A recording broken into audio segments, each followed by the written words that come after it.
सुप्रभात दोस्तों। आज सुबह यहाँ प्रभु की सेवा में होना मेरे लिए सौभाग्य की बात है और हम एक महान समय के होने की आशा करते हैं और भरोसा करते हैं। मैं अभी वापस, जिसे हम डीकन का कार्यालय कहते हैं, जहाँ पर अब रिकॉर्डर रखे हैं, और वहाँ जॉलियट इलिनॉइस में बस वहाँ एक नौजवान महिला और उसकी माँ से बात कर रहा था। और मैं तब यही सोच रहा था कि वो लड़की परमेश्वर के अनुग्रह का क्या ही परिणाम है। हम में से ज्यादातर लोग यहाँ उसे जानते होंगे। वो एक शराबी बदतर किस्म की लड़की में से एक थी। और मेरे पास आज सुबह तक कहानी स्पष्ट नहीं थी किस तरह से जब वो मंच पर से नीचे उतर कर गई, प्रभु ने उस पर सब कुछ प्रकट कर दिया था कि क्या गलत था और क्या बात जगह लेने जा रही थी। और वह रोती हुई और आनंदित होकर मंच से चली गई, क्योंकि परमेश्वर ने उसे एक शराबी की कब्र से बचा लिया था। और वह एक महिला उसके पास गई और रोना आरंभ किया कि उसकी बेटी, मैं सोचता हूँ ऐसा था कि वह नशे की आदी थी। और अब जानते हैं, परमेश्वर के अनुग्रह से उस लड़की को बुलाया गया था। मैं सोचता हूँ अगली रात थी, रोजेला, उसे बुलाया गया था और लड़की नशे से चंगी हो गई और वह और उसका पति सुसमाचार का प्रचार कर रहे हैं। और रोजेला जैसी प्यारी छोटी महिला को देखें, और उसने बस अनुभव को पाया है। और अब वह बहुत ही आदरणीय, वो उसके हृदय में एक पुकार को महसूस करती है। लेकिन ये जानते हुए महिला प्रचारकों के बारे में बाइबल क्या बताती है? वह जानती है कि यह कुछ और है, और परमेश्वर उसकी गवाही को बताने के लिए बंदी गृहों और इत्यादि में अगुवाई करता है। यह जानना अद्भुत है कि परमेश्वर की इच्छा की खोज करें। कभी कभी हमारे पास एक अनुभूति होती है, लेकिन हम उस अनुभूति को स्थानों तक ले जाना चाहते हैं।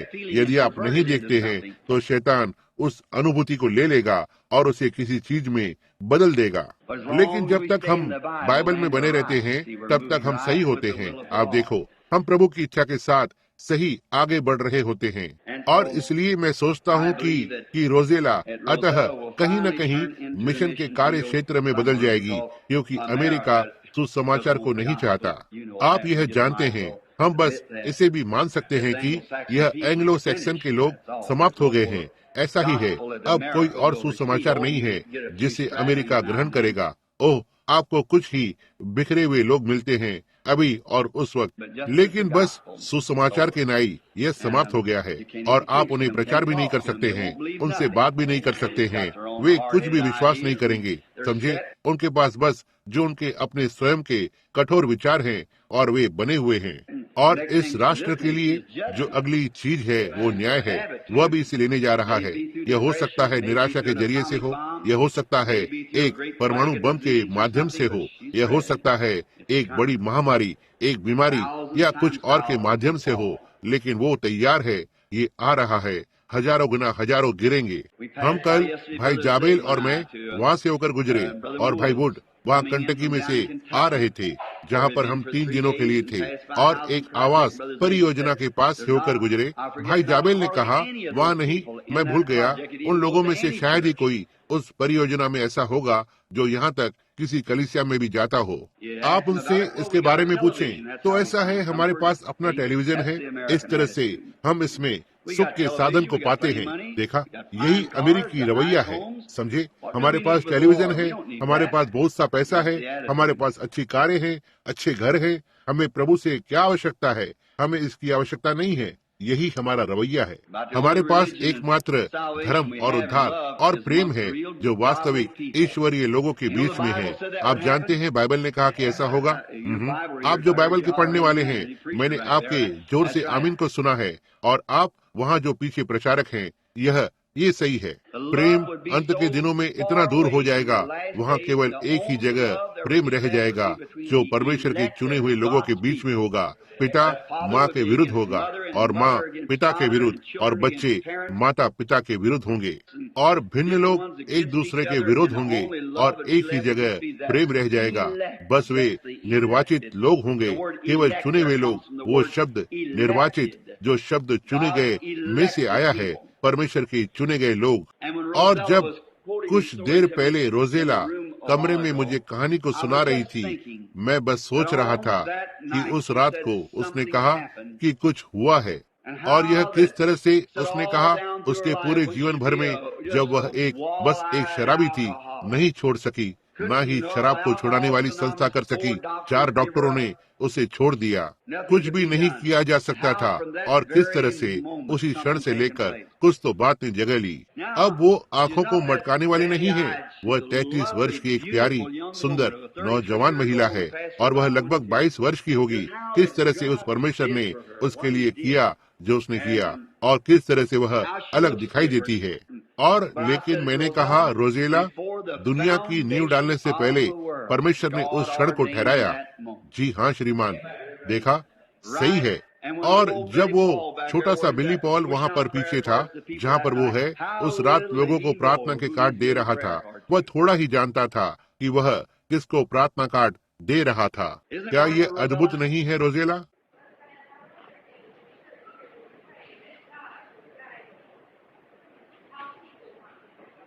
आमीन। प्रभु आपको आशीष दे रोजेला।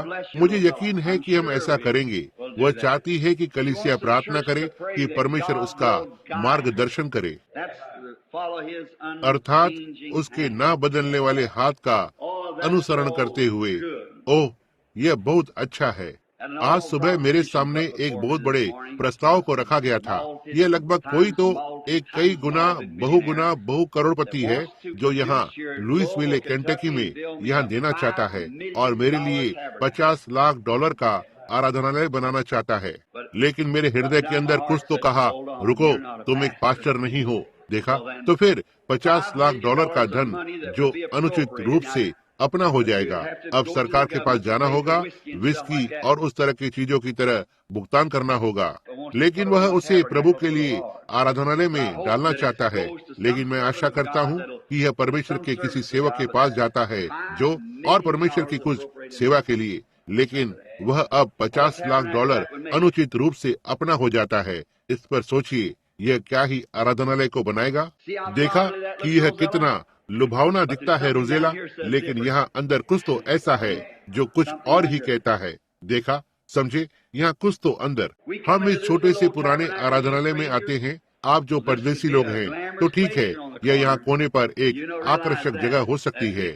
आप यह नहीं जानते हैं कि लोग इस जगह को निर्माण करना चाहते हैं और इसे बनाना चाहते हैं, लेकिन यही वो तरीका है जिसे हम पसंद करते हैं। देखिए, हम इसे इसी तरह से पसंद करते हैं। पुरानी सीटें, उस पर हम बैठते हैं। यह यहाँ के आराधनालय के पुरानी मूल सीटें थी जो बाढ़ में से होकर गई और तैरने लगी। मेरी बाइबल पुलपिट पर इस तरह से खुली पड़ी थी, यह छत से चिपक गई थी और वापस नीचे आ गई। उस पर एक वचन के साथ, मुझ यहोवा ने इसे लगाया है, मैं उसे दिन और रात सींचता रहूंगा, ऐसा न हो कि कोई उसे मेरे हाथ से छीन ले। किस तरह से हम यहाँ एक छोटी नौका के साथ इसके ऊपरी हिस्से पर पहुँचे और बाइबल ठीक वापस नीचे आ गई।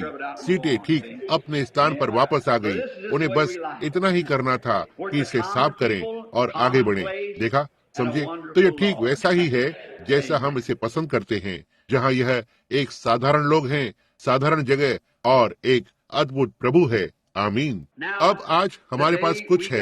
हम अभी ऊपरी मलाई में आना आरंभ कर रहे हैं। आप जानते हैं, सारे उस दूध को निकाल देने के बाद और सिर्फ मलाई रहती है।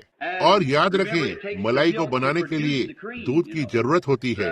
आप जानते हैं, वो मलाई दूध के भीतर की सामग्री है। तो हम पहले दूसरे अध्याय में थे और हम तीसरे में समाप्त कर रहे हैं, और इब्रानियों की महिमामय किताब के चौथे अध्याय से आरंभ होता है।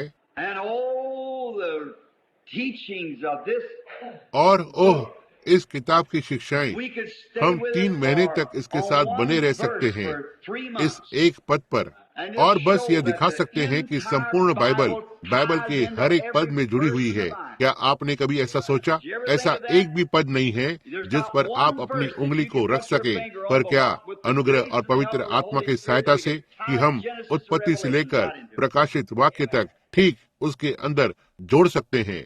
ऐसा साहित्य का कोई एक भी और लेख कहीं भी नहीं लिखा गया है जो ऐसा कर सकता हो, और गणितीय रूप से और भौगोलिक रूप से हर तरह से बाइबल में बाइबल की तरह लिखी गई कोई भी किताब नहीं है। संसार में कोई एक किताब नहीं है। मेरा मतलब है बाइबल की तरह लिखी गई हो, ऐसा कुछ भी नहीं है। बाइबल के अंक पूरी तरह से समझ से या एक ही लय में है। बस यहाँ तक इसके अध्याय भी और विराम चिन्ह और हर एक चीज एकदम सिद्ध है। कोई दूसरी किताब नहीं है। आप इसमें से एक अध्याय भी अपने आप में पार किए बिना नहीं पढ़ सकते हैं, लेकिन वहाँ संपूर्ण बाइबल में एक भी एक दूसरे को काटता नहीं है, और इसे बहुत से लोगों द्वारा लिखा गया था, और सैकड़ों वर्ष के भाग भाग में एक भी लेख जाने बिना किसी एक ने इसे यहाँ लिखा, और किसी एक ने इसे यहाँ लिखा है, और किसी ने इसे यहाँ पर लिखा है। जब यह सब एक साथ बना था, इसने परमेश्वर की बाइबल को बनाया, और ना ही कोई एक और किसी दूसरे का एक का खंडन करता है, और ना ही कोई गणित भौगोलिक तौर से। बाइबल की कोई भी चीज, हर एक चीज अंक रूप से, हर एक चीज सिद्ध रूप से एक साथ बढ़ती है। क्या यह प्रेरणा से नहीं है? मैं नहीं जानता आप प्रेरणा को क्या कहेंगे। मैं धन्य पुरानी बाइबल के लिए बहुत ही खुश हूँ। उनमें से कुछ ने कहा, क्या आप एक कैथोलिक हैं, प्रोटेस्टेंट हैं? मैंने कहा, कोई एक भी नहीं हूँ। मैं बाइबल पर विश्वास करता हूँ। यह सही बात है, मैं बाइबल पर विश्वास करता हूँ, और मुझे खुशी है कि हमें अभी भी इस राष्ट्र में इसका प्रचार करने की आजादी है। ओह, यह अद्भुत है। अब हम इसमें से अध्ययन करने जा रहे हैं, और अब हम इब्रानियों की किताब की ओर जाएंगे और तीसरे अध्याय से आरंभ करेंगे। और हमने 15वें पद पर छोड़ा था। और अब आप सब, मैंने कुछ समय पहले किसी को ध्यान देते हुए देखा जब मैंने अपना पढ़ने का चश्मा उठाया। यह ऐसा नहीं है कि मेरी आंखें खराब है, लेकिन मेरी उम्र 40 वर्ष के पार हो चुकी है। मैं इसे ठीक यहाँ पर पढ़ सकता हूँ, बस सामान्य तौर पर, लेकिन मैं इसे चश्मे से और बेहतर पढ़ सकता हूँ। और उन्होंने मुझे पढ़ने वाले चश्मे की एक जोड़ी बनाकर दी है, जिसका मैं उपयोग करना चाहता हूँ, क्योंकि मैं इसे बेहतर और जल्दी पढ़ सकता हूँ। और यही है जिसके लिए ये मेरे पास है। अब मैं सबसे पहले हम एक छोटी सी बुनियाद या पृष्ठभूमि को रखना चाहते हैं, क्योंकि हमारे बीच कुछ अजनबी लोग हो सकते हैं जिन्होंने इब्रानियों की किताब का पहला भाग नहीं सीखा है। क्या आप श्रीमती कॉक्स हैं, जो ठीक यहाँ अंत में बैठी हुई है? तो ठीक है, मैं निश्चय ही उसे देखकर खुश हूँ। बस इससे पहले मैं शुरू करूँ, परमेश्वर के अनुग्रह की गवाही की नाई, यहाँ एक कैंसर से पीड़ित एक महिला थी जो उसके मुंह को खा रहा था। वह बहन वुड की माँ है, और मैं मिशिगन में जीन और लियो के साथ था, और वे रिकॉर्डिंग को कर रहे थे। और घर के रास्ते में पत्नी ने मुझे फोन किया, या मैंने उसे फोन किया। उसने कहा, मिसेज कॉक्स, जो मिसेज वुड की माँ है, उसके लिए तुरंत ही प्रार्थना करें, क्योंकि कैंसर उनके मुंह को खा रहा है। यह आंख के बगल में जा चुका है, और नीचे हड्डी की ओर उसके चेहरे के किनारे सतह पर, और बस फैलता जा रहा है। किसी डॉक्टर ने इसके लिए कुछ और ही कर दिया, बस इसे और खराब कर दिया, और बस इसे फैला दिया है। इसमें किसी तरह की दवा को डाल दिया है, और वे उसे वहाँ नीचे से कैंपल बेल्स विले केंटकी में लेकर आए हैं, या मैं सोचता हूँ एक्टन केंटकी लुइस विले की ओर इलाज करने के लिए। और इसलिए श्रीमती वुड, मैंने पहली बार उसे देखा कि वह टूटी हुई थी, क्योंकि जाहिर है वह उसकी माँ थी, और निश्चय ही वो टूटा हुआ महसूस करेगी। मैंने कमरे में जाकर और उसके लिए प्रार्थना की, इस भरोसे के साथ कि परमेश्वर ने कहा कि वह प्रार्थना का उत्तर देगा। और कुछ दिन वह उससे बाहर थी, और वहाँ वो अब बैठी हुई है, बस उस अद्भुत अनुग्रह के साथ जो उसने उसके लिए किस तरह से किया है। क्या आप खड़ी होंगी? मैं आपको एक सार्वजनिक नहीं बनाना चाहता। कहाँ कैंसर कहाँ पर स्थित था? चेहरे के किनारे पर, वहाँ देखें, उसके चेहरे के उस तरफ या नीचे की ओर, उसके गाल की हड्डी तक, उसकी आंख के चारों ओर, और परमेश्वर ने उसे चंगा किया। क्या वह अद्भुत नहीं है? पिछले रविवार कितने लोग यहाँ पर थे यह देखने के लिए कि प्रभु ने एक दर्शन के द्वारा क्या किया। एक मनुष्य अपंग और अंधा दोनों था, ठीक यहाँ एक व्हील चेयर पर बैठा हुआ था। और मुझे कुछ दुख हुआ जब यहाँ बैठे उस बूढ़े व्यक्ति ने कहा, भाई ब्रैनम, मैं सोचता हूँ कि यह ठीक यहाँ ये वो भाई था। कहा, ऐसा ही मेरी पत्नी के लिए भी करें। यहाँ उसकी एक पत्नी है जो अपंग है। मेरा हृदय तब पिघल गया। मैं चाहता हूँ मैं संसार में कुछ भी दे देता यदि मैं कर सकता तो, लेकिन ऐसा नहीं है। मेरी सामर्थ्य में मत रखना, लेकिन यह मेरी सामर्थ्य और आपकी सामर्थ्य के लिए रखा है कि प्रार्थना करें कि परमेश्वर इसे करेगा। उसकी एक अपंग पत्नी है, लकवाग्रस्त हाथ, एक लकवाग्रस्त पैर, ऐसा दिखाई देता है। और इस व्यक्ति की हालत उससे कहीं अधिक खराब थी, क्योंकि वह खड़ी हो सकती है और थोड़ा चल सकती है, लेकिन यह व्यक्ति यहाँ तक ऐसा भी नहीं कर सकता था। और वह उसके दिमाग की मुख्य संतुलित करने वाली नस जा चुकी थी। मेयोस, कई अन्य लोगों ने उसे छोड़ दिया था और एक कैथोलिक ने उसे यहाँ पर भेजा, एक कैथोलिक डॉक्टर ने। और जेस्पर, इंडियाना में सेंट मिरनॉड में उसका लड़का वहाँ पर एक पादरी है, लेकिन वह उस वहाँ आने वाली बेदारी के लिए बुनियाद के पत्थरों को रख रहा है। और जब वह उठ खड़ा हुआ, उसने कहा, लेकिन मैं नहीं। उसने देखा, कहा, जी हाँ, मैं कर सकता हूँ। उसने सोचा कि वह नहीं देख सकता, आप जानते हैं। और उसने ऊपर की ओर देखा और उसके सिर को उठाकर देखा और वहाँ चल सका और देख सका। वो अपने आप से गलियारे से नीचे चला गया और वे पेस्बिटेरियन थे। वह रूढ़िवादी था। और बात करें, आप सोचते हैं कि केवल पेंटिकॉस्टल या पवित्र लोग ही चिल्ला सकते हैं। आपको ये गलत फहमी है। वे निश्चित रूप से कुछ चिल्ला सकते हैं जब वे ऐसा कुछ होते देखते हैं, एक दूसरे को गले लगाते हुए, और चिल्ला सकते हैं। अपनी व्हील चेयर को धकेलते हुए सीधे बाहर चलकर गया और सीढ़ियों से नीचे चला गया, चलते हुए उसके सिर की संतुलित नसों के साथ। इस पर सोचें, आपकी तरह चलते हुए या जैसे मैं चलता हूँ। ओह, वो अद्भुत है। अब पौलुस ने इब्रानियों की किताब लिखी और इब्रानियों के इस लेखन में उसने इसे लिखा और उसके इन किताबों को लिखा। हम देखते हैं। अब हम जाएंगे।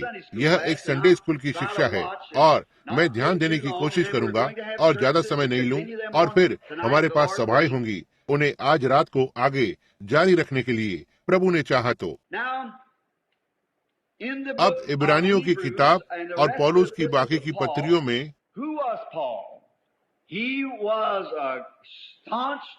पौलुस कौन था? वह एक कट्टर इब्रानी था, एक विद्वान और पुराने नियम का महान शिक्षक था, और उसे उसके समय के सबसे अच्छे लोगों में से एक के द्वारा सिखाया गया था। कोई तो बताए उसका नाम क्या था? गमलीएल, उसके समय के महानतम शिक्षकों में से एक। और पौलुस गमलीएल के पैरों के पास बैठता था। इसके बारे में कुछ तो है। आप कहाँ जाते हैं, आप कौन से कलीसिया में जाते हैं, और कौन सा शिक्षक आपको शिक्षा देता है। क्या आप ये जानते थे? ये इसमें कुछ तो बात है। इसलिए हमें सबसे अच्छे की लालसा रखनी चाहिए जिसे हम पा सकते हैं। इसलिए हमें सबसे अच्छा मिल रहा है, इसलिए नहीं कि यह मिलनसार और इत्यादि है, लेकिन वास्तविक बाइबल की शिक्षा है। देखो, एक बार जब इजरायली उनकी सेना के साथ जंगल के अंदर निकल गए थे और उनके पास 7 दिन का विस्तार था और वे पानी में से बाहर आते हैं और वे नाश होने ही वाले थे, उन्होंने कहा, ओह, यदि कोई भविष्यवक्ता पास होता था। और उनमें से एक ने कहा, हम यहाँ नीचे आ गए हैं एलीशा, उसने एलिया के हाथों पर पानी डाला। उसके सहयोगियों को देखा। दूसरे शब्दों में, यहाँ एलीशा है जिसकी एलिया के साथ संगति रही है। प्रभु का वचन उसके साथ है। आपने इसे समझा? उसे सही सिखाया गया था और उसने कहा, वो यहाँ है, आओ वहाँ जाकर हम उससे परामर्श लें, क्योंकि उसका शिक्षक एलिया था और उसके पास उसमें एलिया की शिक्षा है। देखा, इससे क्या फर्क पड़ता है? निश्चय ही हम सीखना चाहते हैं। इसलिए पौलुस के पास गमलीएल की शिक्षा थी, और गमलीएल वह महान व्यक्ति था जिसने चुनाव किया था। वो व्यक्ति एक विद्वान होने के नाते कि जब यह सब चल रहा था, प्रारंभिक कलीसिया की शुरुआत हुई, उसने कहा, आओ हम उस पर हाथ को न डालें। भाइयों, यदि यह परमेश्वर की ओर से नहीं है तो यह कैसे भी शून्य हो जाएगा, लेकिन यह परमेश्वर की ओर से है, और यदि हम इसके विरुद्ध लड़ते हैं तो हम अपने आप को परमेश्वर के विरुद्ध लड़ते हुए पाएंगे। देखो, उसने कुछ अच्छी शिक्षा को दिया था। पौलुस इस मनुष्य के हाथ के नीचे ऊपर आया था और वह जानता था कि पौलुस एक महान शिक्षक था। तो एक दिन जो हृदय में सच्चा था, कलीसिया को सता रहा था वहाँ उन्हें पकड़ने के लिए जा रहा था। आइए अब हम पौलुस से एक और छोटे रूप को लेते हैं। जब हम हमारे पृष्ठभूमि को लेते हैं, जब यहूदा अपराध के द्वारा, धन के लोभ और जीवन के घमंड के द्वारा गिर गया, वह अनुग्रह से गिर गया और उसके स्थान पर चला गया। और चेलों ने कहा वहाँ अवश्य ही 12 होना है। और कलीसिया अपनी सारी प्रतिष्ठा के साथ, आपको यह दिखाने के लिए कि कलीसिया क्या है, इसकी सारी प्रतिष्ठा के साथ और अपनी सारी सामर्थ्य के साथ, यह अभी भी लाखों मील छोटी है इसके सबसे अच्छे रूप में। उन्होंने कहा हमें यह देखना होगा कि हम में से एक कौन है जो उस जगह को लेगा। और उन्होंने चिट्ठी डालकर मतीहा को चुना। मतिया मैं सोचता हूँ, या मतिया मैं सोचता हूँ कि वही है। और जब वे उसे चुनकर और उन 12 के साथ रखा, उन 11 के साथ जिसे मिलाकर 12 बनते हैं, उसने एक काम भी नहीं किया। केवल यही वो समय था जब पवित्र शास्त्र में कभी उसके नाम का उल्लेख किया गया है। वह कलीसिया थी जो अपनी पसंद को बना रही थी। अब उन्होंने सोचा वह एक सज्जन व्यक्ति है, इसमें कोई संदेह नहीं। वह एक अद्भुत मनुष्य है, वह एक विद्वान है, वह चतुर है, वह शिक्षित है, वह एक अद्भुत व्यक्ति है। वह यहूदा की जगह को ले लेगा और हम में से एक होगा। लेकिन आप जानते हैं, परमेश्वर कभी कभी इनमें से कुछ बनाता है। हमारी राय में किसी सबसे मूर्खता पूर्वक चुनाव को करते हैं। अब परमेश्वर ने एक छोटे से नोकीले नाक वाले यहूदी को देखा, बस गुस्से से भरा हुआ जितना कि वो हो सकता था। उसका मुंह एक तरफ से घुमा हुआ था। मैं वहाँ नीचे जाकर उनमें से प्रत्येक को गिरफ्तार कर लूंगा, मैं उन्हें बंदीगृह में डाल दूंगा, मैं ऐसा करूंगा। यह परमेश्वर की पसंद थी। उनमें से बाकी ने एक विद्वान और एक राजनीतिक को लिया। यह कलीसिया की पसंद है। देखो, आप नहीं जानते कि वेदी पर वो कौन है। आप नहीं जानते कि आप किसकी गवाही दे रहे हैं, बंदीगृह में या कहीं पर भी ये है। यह एक लड़ाकू की तरह लग सकता है। उसके कान टूटे हुए हों, आंखें घायल हों, और लेकिन आप नहीं जानते कि वह कौन है। आपने बस अपने चुनाव को डाला, बस इतना ही। उसे वचन को दें। परमेश्वर उसकी पसंद को लेता है। और परमेश्वर ने इस छोटे से झट क्रोध करने वाले यहूदी को चुना। मेरा मतलब उसे चुनता है, वो उसके मार्ग पर है। मैं वहां जाकर और उन्हें पकड़ लूंगा। मैं उन्हें दिखाऊंगा कि मैं इस तरह से क्या कर सकता हूँ। और परमेश्वर ने उसे तब नीचे गिरा दिया। परमेश्वर ने कहा यह मेरी पसंद है। ठीक वहाँ क्या यह कलीसिया के लिए मूर्खता नहीं होगी? क्यों? वह तो कलीसिया को सताता है। वह एक शारीरिक मनुष्य है, लेकिन परमेश्वर जानता था कि मनुष्य के अंदर क्या है। समझे मेरा क्या मतलब है? तो पौलुस के पास एक अनुभव था। कितने लोग विश्वास करते हैं कि परिवर्तन के द्वारा अनुभव आता है? निश्चय ही यदि ऐसा नहीं होता है तो मुझे परिवर्तन पर संदेह होगा। एक परिवर्तन अनुभव को लाता है, और आप इसे अब भी किसी चीज के लिए जांच या परख नहीं सकते। कभी कभी यह हो सकता है चिल्लाना हो, कभी कभी यह हो सकता है अन्य भाषा में बोलना हो, कभी कभी यह हो सकता है रोना हो, कभी कभी यह कराहना भी हो सकता है। आप नहीं जानते कि यह क्या है, इसलिए इसे परखने की कोशिश न करें, क्योंकि आप में से हर एक जन इसमें गलत साबित हुआ है। आप जो मेथोडिस्ट हैं, और आप जो बैप्टिस्ट हैं, और आप नाजरीन और पेंटिकॉस्टल हैं। मैंने देखा है कि लोग जितना जोर से चिल्ला सकते हैं, उतना जोर से वे चिल्लाते हैं। यदि वे कर सकते हैं तो आपके दांतों से सोना भी चुरा लेंगे। जी हाँ श्रीमान, मैंने देखा है कि लोग सूखे गाय के चमड़े पर मटर उंडेलने के जैसे अन्य जुबान में बोलते हैं और भलाई के प्रति ईमानदार होते हैं। मुंह के दूसरी तरफ तंबाकू को चबाते हैं, और यदि वे ऐसा कर सके तो आपका गला भी काट लें। ये सही बात है। तो उन्हें बातें ऐसी नहीं, इस बात का कोई प्रमाण नहीं है कि आप इसे साबित कर सके। केवल उस व्यक्ति के जीवन के द्वारा ही साबित होता है। उनके फलों के द्वारा तुम उन्हें जान लोगे। तो ये सब परमेश्वर पर निर्भर करता है। वह एक चुनाव को करता है, वह चीजों को एक साथ लाता है, और यह इसी तरह से होता है। इसलिए यदि आपका जीवन बाइबल के फलों से तुलना कर रहा है तो आपको एक बहुत अच्छा गर्भ धारण हुआ है। यदि आपकी आत्मा उसकी आत्मा के साथ गवाही को देती है कि आप परमेश्वर के पुत्र और पुत्रियां हैं, आप सारी पुरानी दुष्ट बातें जा चुकी हैं और सब कुछ नया बन चुका है, और आप प्रेम में जी रहे हो, और आपके पास शांति है और अनुग्रह और इत्यादि है, आप तब उस समय राज्य के काफी समीप पहुंच रहे हैं, क्योंकि जो जीवन आप में है वह उस तरह के जीवन को उत्पन्न कर रहा है। समझे? यदि आप कहते हैं ओ हालेलुया, मैंने अन्य भाषाओं में बोला हालेलुया, इससे कोई मतलब नहीं है। इसका मतलब इससे ज्यादा कुछ नहीं है कि यदि आप यहाँ से जाकर और गिटार या किसी चीज पर धुन बजाई हो, इसका एक बात से भी मतलब नहीं रखता है। भले ही आपने अन्य भाषा में बोला, भले ही आपने चिल्लाया हो और गलियारे में ऊपर नीचे दौड़े हों और आंसू बहाकर रोए तक हों, जैसे आप प्याज छिल रहे थे, इसका एक बात से भी मतलब नहीं रखता है। एक बात भी नहीं, जब तक कि रोजमर्रा का जीवन बिल्कुल वैसे ही समर्थन नहीं करता, इसके साथ बना नहीं रहता है। अब यदि आप उन चीजों को करते हैं, साथ ही वो जीवन आमीन करते हैं, जो ये ठीक बात है, अच्छी बात है, लेकिन आप उन चीजों को बिना उस जीवन के भी कर सकते हैं, तो फिर ना कोई चिल्लाना, इस तरह का कोई भी प्रमाण नहीं है। यीशु ने कहा उनके फलों से तुम उन्हें जान लोगे, और आत्मा का फल अन्य भाषा में बोलना नहीं है, यह आत्मा का फल नहीं है। चिल्लाना आत्मा का फल नहीं होता है, रोना आत्मा का यह फल नहीं होता है, लेकिन प्रेम, आनंद, शांति, धीरज, भलाई, नम्रता, विश्वास, दीनता, संयम, यही आत्मा के फल होते हैं।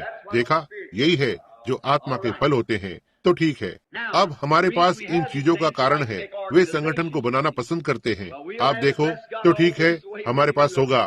परमेश्वर धन्य है, सभी विश्वास करते हैं जिस तरह से हम करते हैं, हम इसी तरह से जाएंगे। सभी विश्वास करते हैं जैसे हम करते हैं, हम इसी तरह से जाएंगे। लेकिन परमेश्वर चाहता है कि सभी इस तरह से जाएं, ठीक ऊपर। अब पौलुस, उसके पास यह अनुभव होने के बाद, तब उसने सोचा कि यह एक अद्भुत अनुभव था। अब कैसे? आइए हम उस अनुभव को थोड़ा सा दोहराएंगे। पौलुस दशमिश के रास्ते में था, कुछ लोगों को गिरफ्तार करने के लिए जा रहा था, क्योंकि वहाँ पर सुसमाचार फैल चुका था। सुसमाचार का अर्थ होता है अच्छी खबर, और वे वहाँ पर वहाँ बिखरे हुए थे, और बहुत से लोग उठ खड़े हुए थे, प्रेम और आनंद से भरे हुए, और प्रभु यीशु से प्रेम रखने वाले। और ये इस तरह फैल चुका था, इसलिए पौलुस को महायाजक से कुछ आदेश मिले। उसने कहा, मैं वहाँ नीचे जाकर और मैं उन्हें गिरफ्तार कर लूंगा, हर एक को। सो उसने पहरेदारों के छोटे से दल को लिया, मंदिर के पहरेदारों, सिपाहियों को। दूर उस मार्ग पर वो चला गया जब वे सड़क पर आगे बढ़ रहे थे, और वो बस इतना ही जानता था कि वह क्या करने जा रहा है। अचानक ही कुछ तो घटित हुआ। अचानक से उसके सामने वहाँ एक बड़ा प्रकाश था, महान उजियाला। अब ये सूरज की तरह चमक रहा था। ऐसा घटित होना अजीब सी बात थी। प्रकाश इतना अधिक चमका कि वो बस उसकी आंखें लगभग जा चुकी थी, और वो जमीन पर गिर पड़ा, और वह नीचे जमीन पर पड़ा हुआ था, और उसने ऊपर देखा। उसके साथ शायद 10 या 15 पुरुष थे। क्या उन लोगों में से किसी ने उस प्रकाश को देखा? नहीं श्रीमान, पौलुस ने इसे देखा। यह उन पुरुषों को इसे देखने के लिए नियुक्त नहीं किया गया था। इसलिए कुछ लोग चीजों को देख सकते हैं जहाँ पर अन्य नहीं देख सकते हैं, समझे? इसलिए पौलुस ने उस प्रकाश को देखा। इतना अधिक था कि इसने यहाँ तक उसे अंधा भी कर दिया। वह बहुत दिनों तक नहीं देख सका। यह उसके लिए क्या ही वास्तविकता थी, और वह नहीं देख सका। बहुत बाद में जब उसने पत्रियों को लिखा, तो उसकी आंखों ने उसे बुरी तरह से परेशान किया, इतना तक कि उसने बड़े बड़े अक्षरों में लिखा। उसने कहा, यह देखते हुए कि मैंने तुम्हें बड़े बड़े अक्षरों में लिखा है, वह मुश्किल से देख भी नहीं सका था। वो जेल में था, और उसने प्रभु से उसे चंगा करने के लिए मांगा, और उसने उससे 3 बार परामर्श को लिया। लेकिन प्रभु ने क्या कहा? मेरा अनुग्रह तेरे लिए काफी है पौलुस। पौलुस ने कहा, तब मैं अपनी दुर्बलताओं में महिमा करूंगा, क्योंकि उसने कहा, इसलिए कि मैं प्रकाशन की बहुतायत से फूल न जाऊं, मेरे शरीर में एक कांटा चुभाया गया, अर्थात शैतान का एक दूत कि मुझे धक्के मारे ताकि मैं फूल न जाऊं।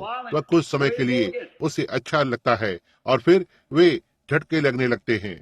घूसे का अर्थ होता है झटका के बाद झटका, जैसे समुद्र पर जहाज होता है। आप जानते होंगे, लहरें इसे धक्के मारती है। देखें, झटके के बाद झटका देती हैं, और वह ठीक हो जाएगा, और बाद में इसे फिर से ऐसा करेगा, फिर ठीक हो जाता है, फिर से इसे करेगा। उसने कहा, प्रभु क्या बात है, आप इसे मुझसे दूर नहीं करते? उसने कहा, मेरा अनुग्रह काफी है पौलुस, बस आगे बढ़ते रहो। यह बढ़ता।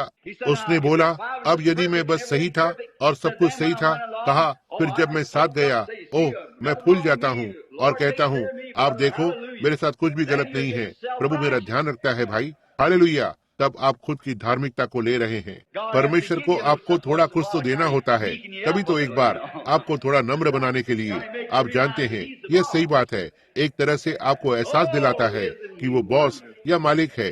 ओह, क्या वो अद्भुत नहीं है? जी हाँ श्रीमान, बस महिमा करें। तो वह पौलुस फिर, क्योंकि इस महान अनुभव के होने के बाद, अब यदि यह आज कोई होता तो वे कहते, ओ परमेश्वर धन्य है, हालेलुया, लड़के, प्रभु ने मेरे लिए कुछ तो किया है, परमेश्वर की महिमा हो। लेकिन पौलुस नहीं, वह एक बाइबल का विद्वान था। वह अनुभव अवश्य ही परमेश्वर के वचन से मेल खाना है। जी हाँ श्रीमान, यदि यह पूरी तरह से बाइबल में नहीं जुड़ता है, न ही ऐसे ही यहाँ पर देखकर कहें, ओह हाँ, यहाँ है ये, ठीक यहाँ पर, परमेश्वर धन्य है, मुझे ये मिल गया। यह इस तरह से नहीं है जो परमेश्वर इसे देता है। इसे अवश्य ही संपूर्ण बाइबल होना है, इसका सारा का सारा, क्योंकि आप अविश्वासी लोग इस बाइबल का उपयोग उनके आधार पर बहस करने के लिए करते हैं, लेकिन वे यहाँ से थोड़ा सा वचन लेंगे, यहाँ से पलटेंगे और यहाँ से थोड़ा कुछ और वचन लेंगे, उन्हें एक साथ जोड़ने की कोशिश करते हैं, और यह पूरी तरह से दो अलग अलग विषय होते हैं। इसलिए आपको वचन की तुलना वचन के साथ करना होगा। जैसा कि यशायाह ने कहा, 28वां अध्याय, ये अवश्य ही नियम पर नियम होना चाहिए, थोड़ा यहाँ थोड़ा वहाँ, जो अच्छा है उसे कस के पकड़े रहो। देखो, यह इसी तरह से ये आता है, नियम पर नियम, शब्द पर शब्द, वचन पर वचन, ये अवश्य सब एक साथ संकलित होना चाहिए। इसलिए मैं सोचता हूँ इन शिक्षाओं में जैसे हम ये अभी ले रहे हैं, ये कलीसिया के लिए बहुत बड़ी चीज है, क्योंकि ये उन्हें उस स्थान पर ले आता है जहाँ सारे वचन आपस में जुड़े हुए होते हैं, और हमारा अनुभव अवश्य ही उस वचन के साथ जुड़ा होना चाहिए।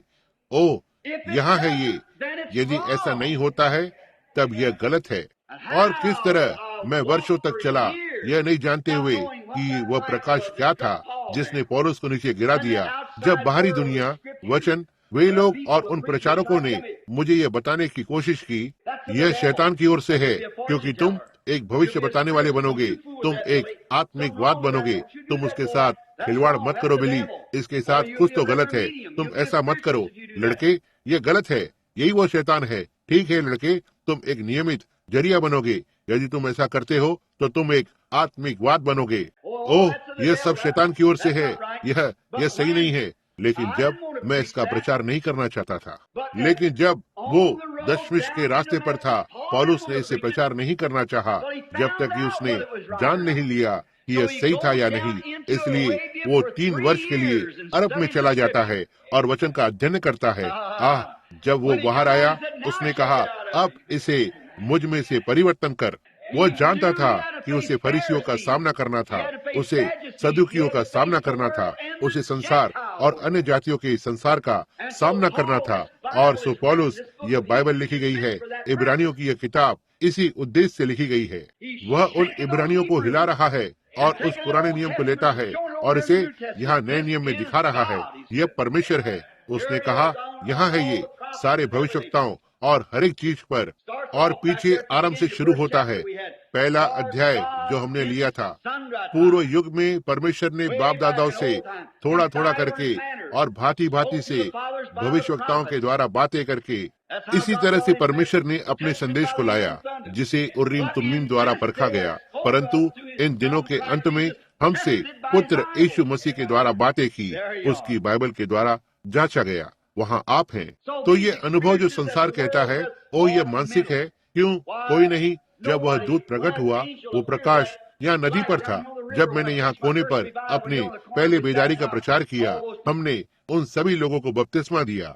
मैं विश्वास करता हूँ भाई फ्लेमन, आप शायद इसमें रहे होंगे। मैं नहीं जानता कि आप तब यहाँ थे या नहीं। कितने यहाँ पर थे जब उस नदी पर प्रकाश दिखाई दिया? क्या यहाँ उस पुराने समय का कोई है? हाँ, उनमें से कुछ है। जब यह नीचे नदी पर था, और उन्होंने कहा यह सिर्फ एक प्रकाश से संबंधित ब्रह्म था। हम में से बहुत से लोग खड़े हुए थे, इसकी ओर देख रहे थे, और यहाँ पर ये नीचे आ गया और फिर वर्षों के बाद परमेश्वर ने इसे एक कैमरे की यांत्रिकी आग के द्वारा साबित कर दिया। यह सच है।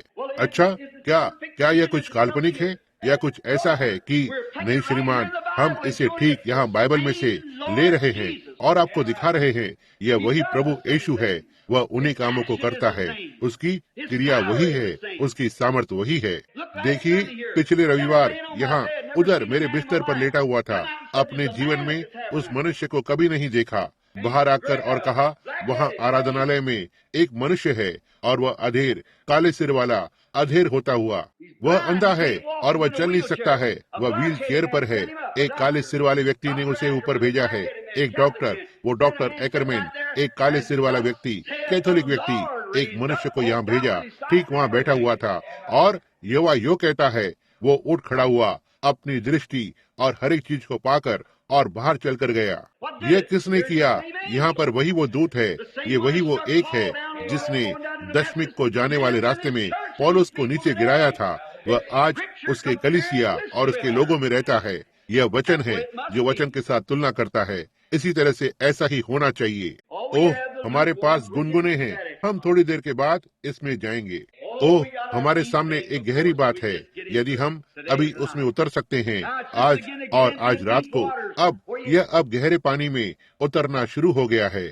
जहां आप जानते हैं, जब मैं छोटा सा लड़का था, मेरी जगह के पीछे एक छोटा सा तालाब हुआ करता था और मैं वहां जाया करता था और हम सभी छोटे बच्चे नग्न अंदर चले जाते, छोटे लगभग 6-7 वर्ष के बच्चे, और हम पानी लगभग इतना गहरा था, यह एक सुअर के कीचड़ के कुंड से अधिक बड़ा नहीं था और मेरे पास वहाँ एक साबुन की डिब्बी थी।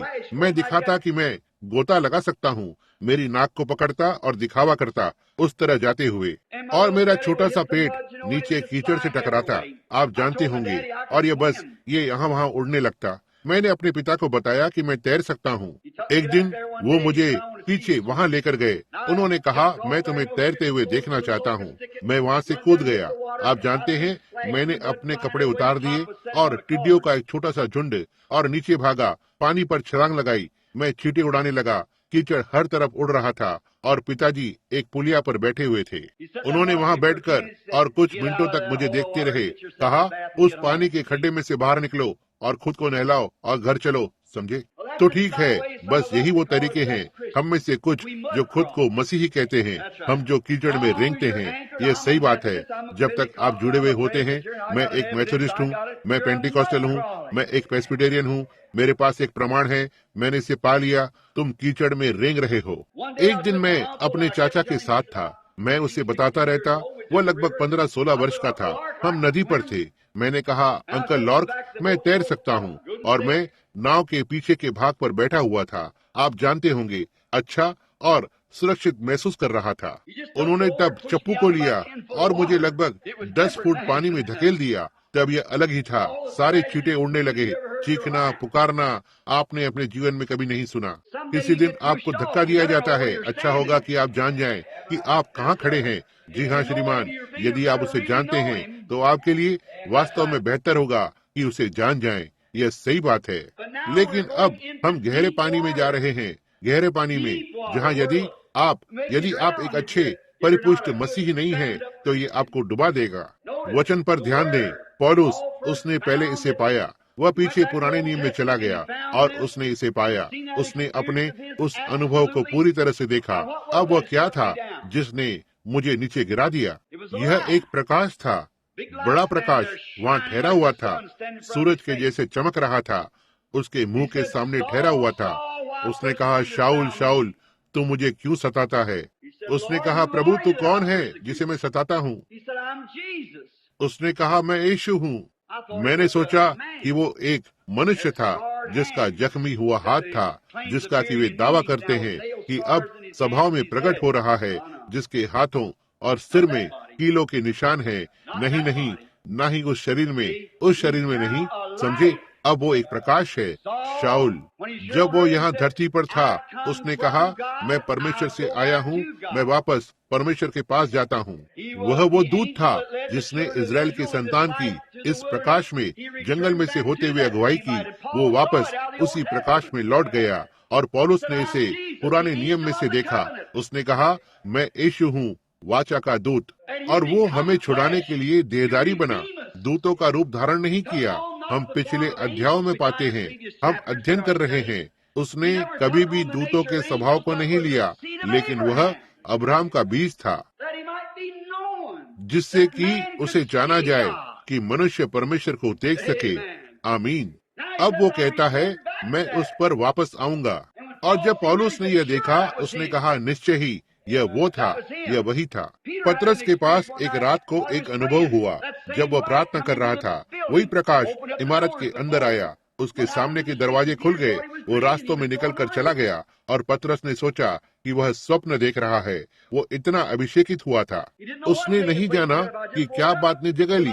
उसने कहा, क्या मैं जाग कर उठा हूँ? लेकिन मैं तो यहाँ रास्ते पर हूँ। और वो यूहन्ना मरकुस के घर चला गया, और छोटी लड़की ने दरवाजा खोला। वहाँ कोई छोटी सी महिला जो एक प्रार्थना की सभा में थी, कोई तो दरवाजा खटखटा रहा था। दरवाजे को खोला। ओह, उसने कहा, यहाँ ठीक अभी पतरस है, आप उसके लिए बंदी गृह से बाहर आने के लिए प्रार्थना कर रहे हो, प्रभु ने उसे छुड़ा लिया है। ओह, उन्होंने कहा, प्रार्थना करते रहो, हे प्रभु उसे छुड़ा ले। क्यों? उसने कहा, वो तो दरवाजे पर खड़ा है, खटखटा रहा है। पतरस बस आवाज करता रहा, मुझे अंदर आने दो। ओह, उसने कहा, यह तो पतरस है। उन दिनों उनके पास अभी भी है छोटी सी कड़ी। यहाँ द्वार पर छोटा सा ढक्कन होता है, तुम ऊपर उठाकर और बाहर देखते हो, समझे? इससे पहले कि आप अपने मेहमान को अंदर आने दे, आपको यह जानना होता है कि दरवाजे पर कौन खटखटा रहा है, क्योंकि उनके पास लुटेरे हुआ करते थे। यदि आप दरवाजे को खोलते हैं तो वे तुम्हें मार डालेंगे। तो उन्होंने दरवाजा खोला। उसने कहा, यह तो पतरस है। उन्होंने कहा, ओह मेरे प्रभु, वो तो मर चुका है, यह वहाँ पर उसका दूत खड़ा है, देखा, वो उसके महिमामय शरीर में है। आप जानते हैं, वो दैविक शरीर। याद है कि हमने इसे किस तरह से लिया?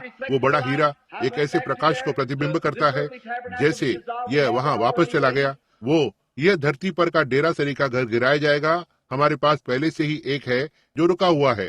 और उन्होंने सोचा कि पतरस मर गया है, यह पुराना शरीर गिर गया था, और वे इसे कुछ दिनों में गाड़ देंगे। उसने उसके दूत में प्रवेश किया था, या उसके महिमा, न ही महिमा में शरीर में, लेकिन उसके दैविक शरीर में, वो शरीर जो पहले से ही तैयार की गई है। यह आपके हाथों को नहीं मिला सकता, उसके पास इस तरह से मिलाने के लिए हाथ नहीं है, लेकिन ये एक मनुष्य के स्वरूप में होता है। नीचे आकर और दरवाजे पर खटखटा रहा था। उसने कहा, नहीं, यह पतरस है, वह वहाँ पर खड़ा हुआ है। उसने दरवाजा खोला और चलकर अंदर गया, वहाँ वो था। अब पतरस को इस प्रकाश के द्वारा छुड़ाया गया था। अब उसी तरह आरंभ की उस पौलुस, आरंभ की कलीसिया में उसने उस परमेश्वर के प्रकाश को देखा जो पौलुस पर चमका। वही चीज नीचे उतर आई। अब लोग कुछ भी कह सकते हैं, यह इसे सही नहीं बनाता है, लेकिन जब परमेश्वर कुछ भी प्रमाणित करता है तो उसका कार्य उसे प्रमाणित करता है। फिर कैमरा इसे प्रमाणित करता है, और वह सब कुछ जो प्रभु ने किया है, यह पूर्ण रूप से, अचूक रूप से सिद्ध हो चुका है कि यह परमेश्वर है, वचनों के द्वारा, उसकी प्रतिक्रिया के द्वारा, अनुभव के द्वारा। लेकिन वे नहीं सुनेंगे। यहाँ इस आराधनालय में देखो। अब याद रखना, आप इसे जानते हो, हम भीड़ की लालसा नहीं रखते हैं, हमारे पास वैसे भी उन्हें बैठाने के लिए जगह नहीं है। लेकिन देखो, इस प्रकार की एक सभा जहाँ हम इसके लिए एक साथ एकत्र हो रहे हैं, फॉल्स के शहरों को आकर्षित करना चाहिए। लेकिन वे मरे हुए हैं, वे पूरी तरह से मरे हुए हैं। उनके पास आंखें हैं, लेकिन वे देख नहीं सकते। तुम कहते हो, तुम क्यों भाई ब्रैनम, क्या वे डॉक्टर के पास जाकर अपनी आंखें ठीक नहीं करवाते? वो उस प्रकार के देखने को ठीक नहीं कर सकते हैं। यीशु ने कहा, यदि तुम मुझे जानते होते तो तुम मेरे दिन को जानते। उसने कहा, हे अंधे फरीसियों, तुम आसमान को देखकर परख सकते हो, लेकिन समय के चिन्हों को आप नहीं परख सकते। क्या यह आपके सिर के ऊपर से जा रहा है? सुनना, उन चिन्हों की ओर देखें जिनमें हम रह रहे हैं। अब यह बस कुछ ऐसा नहीं है, मैं बस एक मनुष्य ही हूँ, यहाँ तक कि एक प्रचारक भी नहीं हूँ कि इसके बारे में बात करूँ। मेरे पास कोई शिक्षा नहीं है जिसे दुनिया एक प्रचारक बुलाती है, और हम बस गरीब लोग हैं। इस इमारत की ओर देखो जिसमें हम हैं। आज सुबह उन गिरजाघरों की ओर देखें, लेकिन देखो कि परमेश्वर कहाँ पर है, वहाँ वो बात है। वैसे ही मोआब वहाँ उसके सारे वैभव और उसकी सुंदरता में खड़ा था, लेकिन इजराइल वहाँ उसके तंबू में था। लेकिन परमेश्वर कहाँ पर था? वहाँ नीचे छोटा पवित्र शोर मचाने वालों का एक झुंड था। हर एक चीज को वहाँ करना ये गलत था। परंतु बिलाम उनका बिशप उस प्रहार की हुई चट्टान को, उस पीतल के सर्प को, उस अग्नि के स्तंभ को देखने से चूक गया। उसकी आंखें अंधी थी, वह इसे नहीं देख सका। उसने कहा वे बस इसकी कल्पना कर रहे हैं, लेकिन वो वहाँ पर था।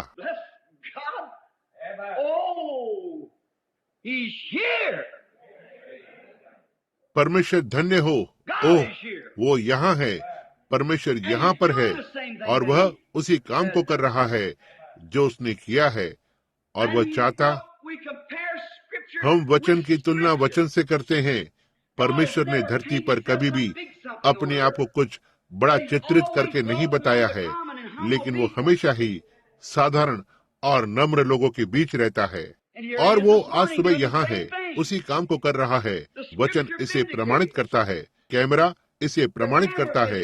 अब यही वो कारण है कि मैं उस तस्वीर का उल्लेख करता हूँ। ऐसा इसलिए नहीं है क्योंकि मैं वहाँ उस तस्वीर में हूँ। मैं तो बस एक पापी हूँ, अनुग्रह के द्वारा बचाया गया जैसे आप हो। लेकिन मैं जो कहने की कोशिश कर रहा हूँ वो ये है कि ये उसकी उपस्थिति हमारे साथ है। यही वो मुख्य बात है। तो ठीक है, यदि उसने मुझे एक देहधारी एलीशा बनाया, यदि आपके पास विश्वास नहीं होता है कि इस पर विश्वास करें, तो इससे आपका कभी भी भला नहीं होगा। वह उसके अपनों के पास आया, उसके अपनों ने उसे ग्रहण नहीं किया। यही वो कारण है कि आज यहाँ शहर में हूँ। क्यों मैं यहाँ एक बेदारी शुरू कर सकता हूँ। किसी बड़ी इमारत या कहीं किसी में आपको कभी भी इस पर विश्वास करने वाले बहुत से लोग नहीं मिलेंगे। वे बस नहीं करेंगे, वे नहीं कर सकते, उनके दिन खत्म हो गए हैं। यही शिक्षा आज सुबह अफ्रीका में हो सकता है कम से कम 10,000 को उत्पन्न करे। मसीह के लिए 10,000 प्राण जहाँ हो सकता है आज सुबह एक पापी यहाँ बैठा हुआ हो, या ऐसा ही कुछ तो कोई पीछे हटा हुआ बैठा हो। उनमें से अधिकांश ऐसे हैं जो बस पूरी तरह से बारीकी से तलाश कर चुके हैं। इतना तक ये अब समाप्त हुए हैं। ऐसा ही है। लेकिन हम जो कहने की कोशिश कर रहे हैं वो ये है कि वचन की तुलना वचन से करना है। अब कोई फर्क नहीं पड़ता कि अनुभव कितना बड़ा है, जब तक कि इसकी तुलना वचन से नहीं होती है। यह गलत है। वो उरीम तुमीम, कोई फर्क नहीं पड़ता भविष्यवक्ता कितना भी अच्छा क्यों न हो, यदि उसने बोला और उरीम तुमीम पर वो प्रकाश नहीं चमकता तो यह गलत था। सपना कितना भी अच्छा दिखाई पड़े, यदि यह उरीम तुमीम पर नहीं चमका तो यह गलत था। जब उस याजकगण ने समाप्त कर दिया, परमेश्वर ने उसकी बाइबल को ऊपर रख दिया। पौलुस ने कहा, यदि स्वर्ग से कोई दूत भी आकर गलतियों 1:8 और जो कुछ तुम्हें प्रचार किया गया है उसके अलावा कोई और सुसमाचार को प्रचार करे, वह शापित होने दो। स्वर्ग के दूत ने यूहन्ना उस प्रकट करने वाले से कहा जो स्वयं परमेश्वर था, मुझ यीशु ने अपने दूत को भेजा ताकि प्रमाणित करूं या इन बातों को दिखाऊं। उसने कहा, यदि कोई मनुष्य उसमें एक शब्द भी जोड़े या उसमें से एक शब्द निकाले, उसी तरह उसका जीवन की पुस्तक में से निकाल लिया जाएगा। यह ऐसा ही है बाइबल।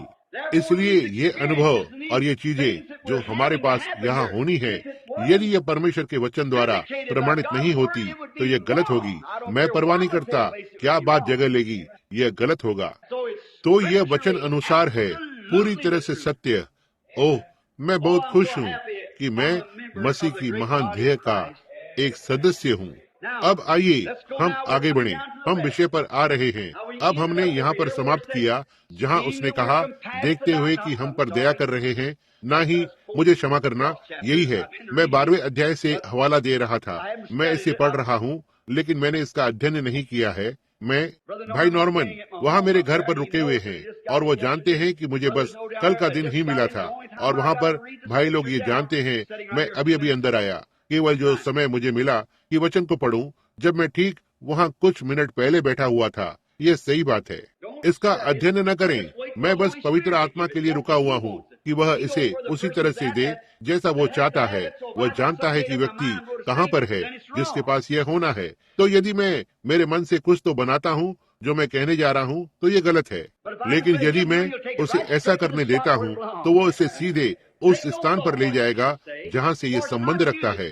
समझे? किसी विचार को मत लेना कि तुम क्या कहोगे, क्योंकि यह तुम नहीं हो जो बोलते हो, यह तुम्हारा पिता है जो तुम में वास करता है। वो बोलता है। अब अंतिम अध्याय, पिछला अध्याय हमने सुना कि हम भला कैसे बच निकलेंगे यदि हम इस महान उद्धार को अनदेखा करते हैं, जिसकी चर्चा पहले पहल प्रभु के द्वारा हुई और उसे सुनने वालों के द्वारा, वे जिन्होंने उसे सुना। उन्हीं कामों को यीशु ने किया, ये दिखाने के लिए वही वे काम यहाँ जगह लेते हैं। वही परमेश्वर का दूत, वही कार्य, वही प्रमाण, हर एक चीज वही, हर एक चीज साथ में वही सुसमाचार, ठीक वचन के साथ। यदि यह प्रभु के द्वारा सिखाया गया था, तब उसके चेलों ने पुष्टि की कि हमने सुना है उसी पौलुस के होने पर। हम भला कैसे बच निकलेंगे यदि हम ऐसे महान उद्धार को अनदेखा करते हैं। अब पौलुस अपने इब्रानी श्रोता गणों से कह रहा था। अब उनके पास टेप रिकॉर्डर नहीं थे जैसे आज हमारे पास यहाँ है, लेकिन उनके पास ऐसे शास्त्री पुरुष थे जो वहाँ बैठे हुए थे, और जैसे जैसे पौलुस प्रचार कर रहा था वैसे वैसे वे उसे लिखते जा रहे थे। और ऐसा ही है जो ठीक यहाँ पर है। हम इसे टेप रिकॉर्डर के द्वारा ले रहे हैं और ये टेप दुनिया भर में जाते हैं। देखो, यह दिखाने के लिए कि यह सत्य है। हमारा धर्म व्यर्थ में नहीं है, यह पूरी तरह से पुनरुत्थित यीशु मसीह है। वही चीज अब हमें अवश्य ही इसे अनदेखा नहीं करना चाहिए। अब बस यहाँ कलीसिया से आज दूर जाकर और ऐसे ही मत कहना, खैर मुझे वहाँ जाने में बहुत आनंद आता है, मैं गायन को पसंद करता हूँ और उस छोटे से पुराने कलीसिया के सारे मित्रता पूर्व लोग हैं। ऐसा मत करना भाई, आपके हृदय को अग्नि की ज्वाला बनने दो।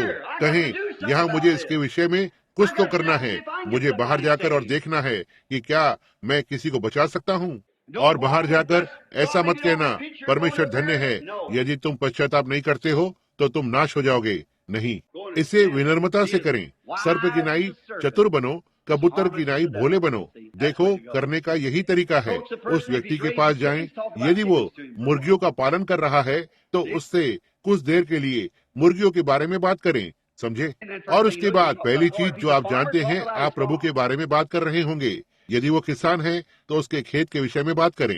यदि वह मोटर गाड़ियों को बेचता है तो थोड़े समय के लिए उसके मोटर गाड़ियों के बारे में बात करें। तुम्हारे पास कितनी अच्छी कारें हैं और इत्यादि। देखा, जब तक आप आत्मा को पकड़ नहीं लेते, जब पिता कहता है अब उसके प्राण के विषय में उसके पास जाने का समय है, आप इसे मोड़ सकते हैं। देखो, यह एक अच्छी मोटर गाड़ी है। आप जानते हैं आज परिवहन करना बहुत ज्यादा हो चुका है। ओह, इससे किस तरह से राष्ट्रों को एक साथ लाया गया है और हमारे राष्ट्रों के शहर एक दूसरे के निकट हुए हैं। मित्र और माताएं एक दूसरे से मिलने आ जा सकते हैं।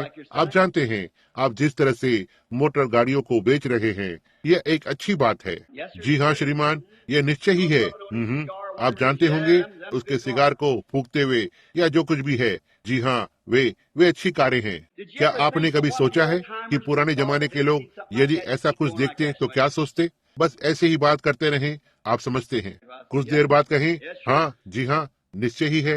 आप जानते हैं, यह एक और काम को करता है, यह उन्हें लाता है जैसे हमारे पास होता है।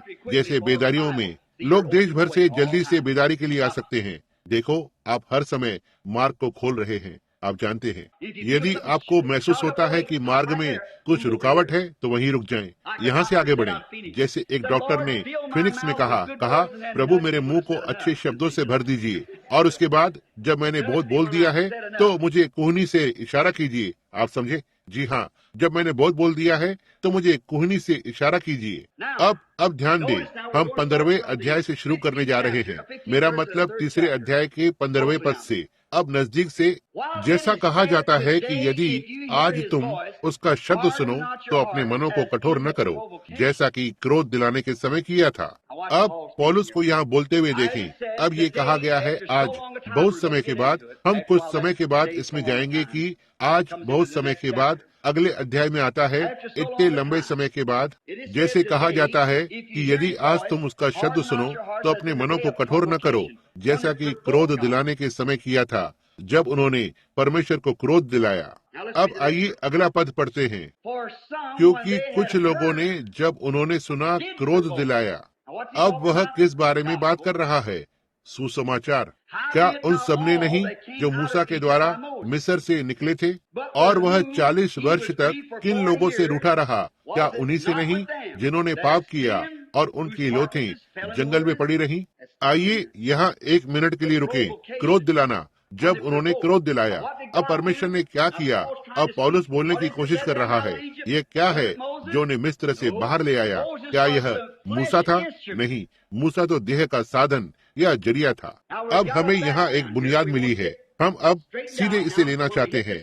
जब हम इस स्थान पर कुछ ही मिनटों में यहाँ पहुँचते हैं तो आप इसे देखेंगे।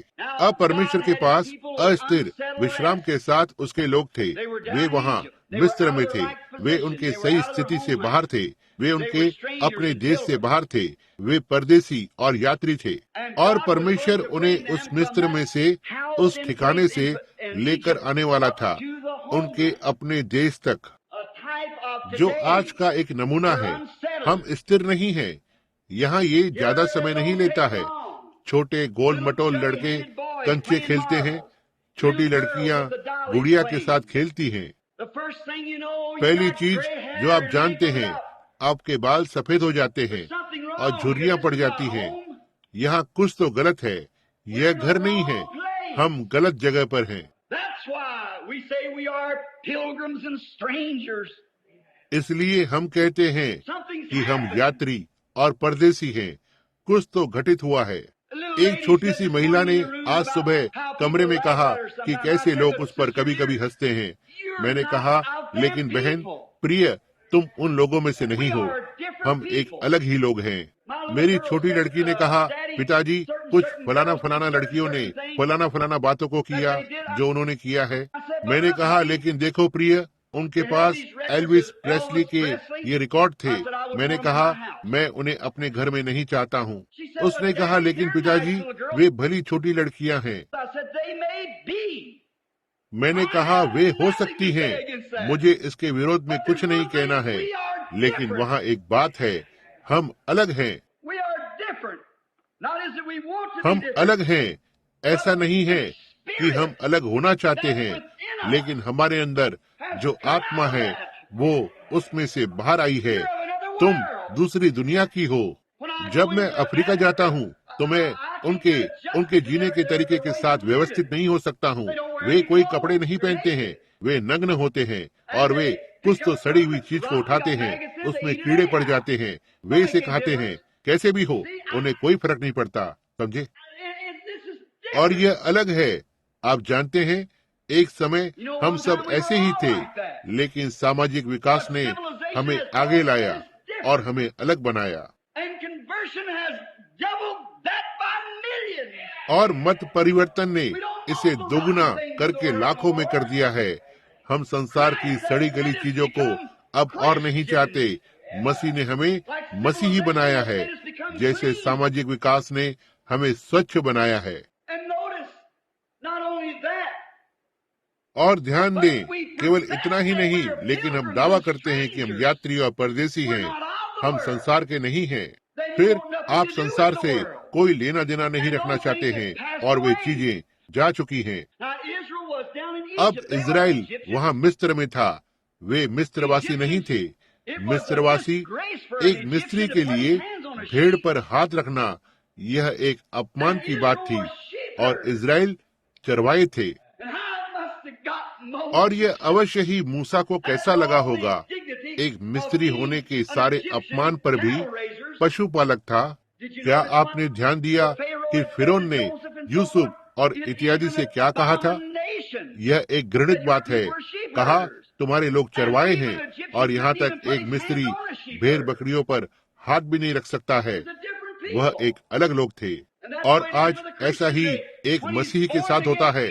जब वो नए जन्म को लेता है, यह उसके लिए वहाँ संगति करना गंदी बात है, जहाँ लोग शराब पी रहे हैं और गंदे चुटकुले सुना रहे हैं और नग्न महिलाएं हों। और हर एक यह गंदगी है। ओह प्रभु, धन्य हो, हम यहाँ यात्री हैं। हम यहाँ परदेसी हैं। आत्मा बदल चुकी है, और हम एक ऐसे नगर के लिए देख रहे हैं जहाँ महिलाएं छोटे कपड़े न पहनती हों। हम एक ऐसे नगर के लिए देख रहे हैं जहाँ उनके पास बियर का शराब खाना नहीं होता है। हम एक ऐसे नगर के लिए देख रहे हैं जहाँ धार्मिकता वास करती है। सो हम यात्री हैं। तो परमेश्वर अग्नि के एक बड़े गड्ढे में नीचे उतर आया। एक तेजो मंडल के नाई तेजी से एक झाड़ी में उतर आया और पहले अपने आप को मूसा के सामने प्रकट करना आरंभ किया। मूसा ने कहा, आप जानते होंगे कि उस रात हमने किस तरह से विषय को लिया था कि जब यीशु यहाँ धरती पर था तो उसने कहा, तो इससे पहले मूसा था, मैं हूँ।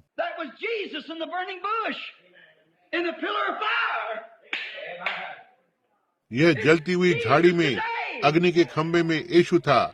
यह आज वही यीशु है और उसने अपने आप को अग्नि के खंभे में प्रकट किया और मूसा ने अनुभव को पाया। वो मिस्र के अंदर चला जाता है, वो सुसमाचार का प्रचार करता है, अच्छी खबर और चिन्ह और अद्भुत कार्य उसके पीछे पीछे आए। आपने इसे समझा? वही बात आज है। इतना ही नहीं, लेकिन जब वे इब्रानी लोग बाहर निकले, उजियाले में चले, तो उनका नेतृत्व उसी अग्नि के खंभे के द्वारा किया गया और बाइबल ने कहा कि परमेश्वर की परीक्षा नहीं लेना। इसे देखना, मुझे इसे पढ़ने दो। सो जैसा ये कहता है कि यदि आज तुम उसका शब्द सुनो तो अपने हृदय को कठोर न करो। उसकी आवाज तुम्हारे हृदय से बोल रही है, जैसा कि क्रोध दिलाने के समय जब उन्होंने उसे क्रोध दिलाया। सुनना, क्योंकि कुछ लोगों ने जब उन्होंने सुना तो उन्होंने क्रोध दिलाया। कितने लोग जानते हैं कि इजरायलियों ने उनके अविश्वास से परमेश्वर को क्रोध दिलाया था। वे कुड़कुड़ाए, वे पूरी तरह से, परमेश्वर सीधे वहां चला गया और जब वे पूरी पहली बात, वे मुसीबत में पड़ गए। यहाँ उनके ऊपर यह अग्नि का खंभा था।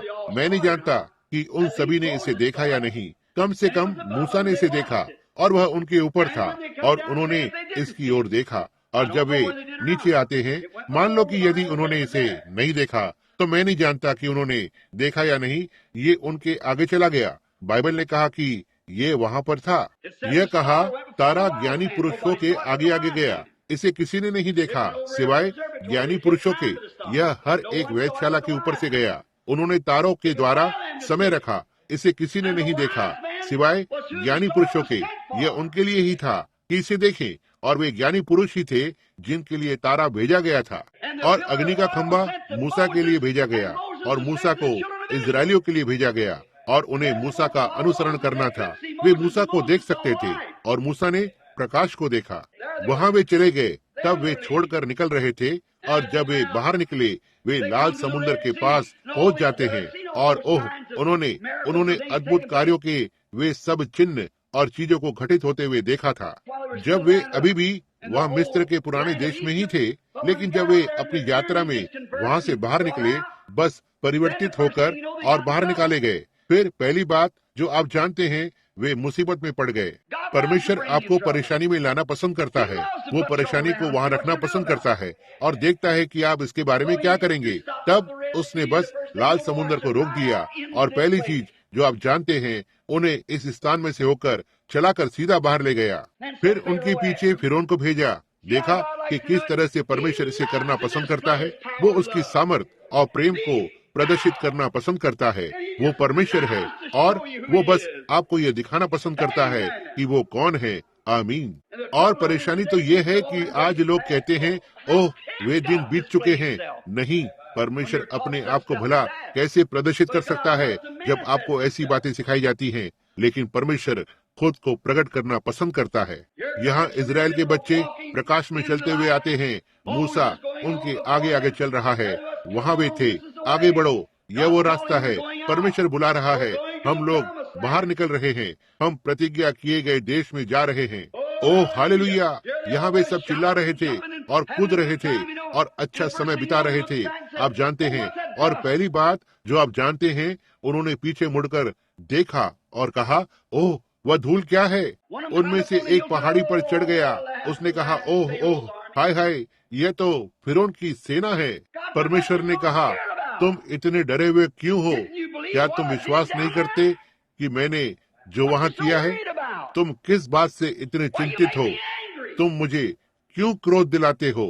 जब वे वहाँ पर पहुँचे, तब मूसा निकलकर और परमेश्वर से मध्यस्थता किया। परमेश्वर ने तब लाल समुद्र को खोला और वे चलकर उस पार गए, शत्रु को अंदर समाप्त कर दिया। इसी तरह से परमेश्वर करता है। डरो मत, सारे उत्तेजित न हो जाओ, घबराओ मत, तुम परमेश्वर को क्रोध दिलाते हो। फिर उसने क्या किया? ऐसा दिखा ठीक है, हमारे पास एक बड़ी परीक्षा थी, परमेश्वर धन्य हो, हम इसे पार कर चुके हैं, हमारे पास अब और नहीं होगी, हम प्रतिज्ञा किए हुए देश के रास्ते पर हैं, और वह उन्हें सीधे जंगल में ले गया जहाँ पर पानी नहीं है। क्या आप कल्पना कर सकते हैं? परमेश्वर उसके पवित्र किए हुए पवित्र लोगों के साथ उन्हें ठीक इस जाल में से बाहर निकाल लाया, फिर उन्हें उस जाल से बाहर निकाला और उन्हें सीधा यहाँ बाहर ले आया जहाँ पानी नहीं है, जबकि वह उन्हें किसी तरह से वहाँ ले जा सकता था जहाँ पानी था। क्यों? यदि वह चाहता था तो वो बस एक नदी बना सकता था सारे रास्ते भर। यदि वो चाहता तो वो हर एक पहाड़ के अंदर आनंद से फाड़ कर हवा में 50 फुट पानी उछाल सकता था। निश्चय ही वो कर सकता था, लेकिन यदि वो ऐसा करता तो यह बहुत ही आसान रहा होता। ओह, मैं इसे पसंद करता हूँ। प्रभु का नाम धन्य हो। परमेश्वर ने ऐसा क्यों नहीं होने दिया भाई ब्रैनम? परमेश्वर ने क्यों? परमेश्वर ऐसा करता है, उसे ऐसे ही रहने दो, बस चलते रहो। यह परमेश्वर का काम है। धर्मी जन के पद चिन्ह यहोवा की ओर से दृढ़ होते हैं। जी हाँ श्रीमान, इससे क्या फर्क पड़ता है? मैंने अपना सारा पैसा गवा दिया भाई ब्रैनम। खैर, कुछ भी हो, परमेश्वर धन्य हो। ओह, मैंने ऐसा किया और ऐसा हो गया, तूफान ने मेरे घर को उड़ा दिया। कुछ भी हो, परमेश्वर धन्य हो। प्रभु ने दिया, प्रभु ने ले लिया, प्रभु का नाम धन्य हो। बस आगे बढ़ते रहो। यह सब परमेश्वर की महिमा है। परमेश्वर जानता है कि वो क्या कर रहा है।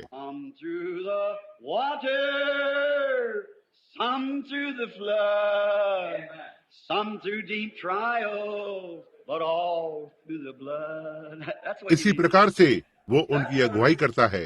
यह सही बात है। ओह प्रभु, मैं ऐसा महसूस कर रहा हूँ कि मैं बस रुक कर और चिल्ला सकता। इसी तरह से वो अपने प्रिय बच्चों की अगुवाई करता है।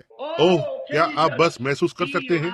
अब मैं एक मनोवैज्ञानिक नहीं हूँ, लेकिन क्या आप अभी उस मनोहर आत्मा को महसूस कर सकते हैं जो अब इमारत पर घुलते जा रहा है? क्या हो यदि हमारी आंखें अभी खुली होती और देखते इन गलियारों के ऊपर और नीचे, इन दीवारों के चारों ओर कौन ठहरा हुआ है? पुराने समय का एलिशा, एक सुबह जब वो लड़का उतना ही अंधा था जितना वो हो सकता था, उसने कहा, वहाँ पर नीचे सीरियाई लोगों को देखो।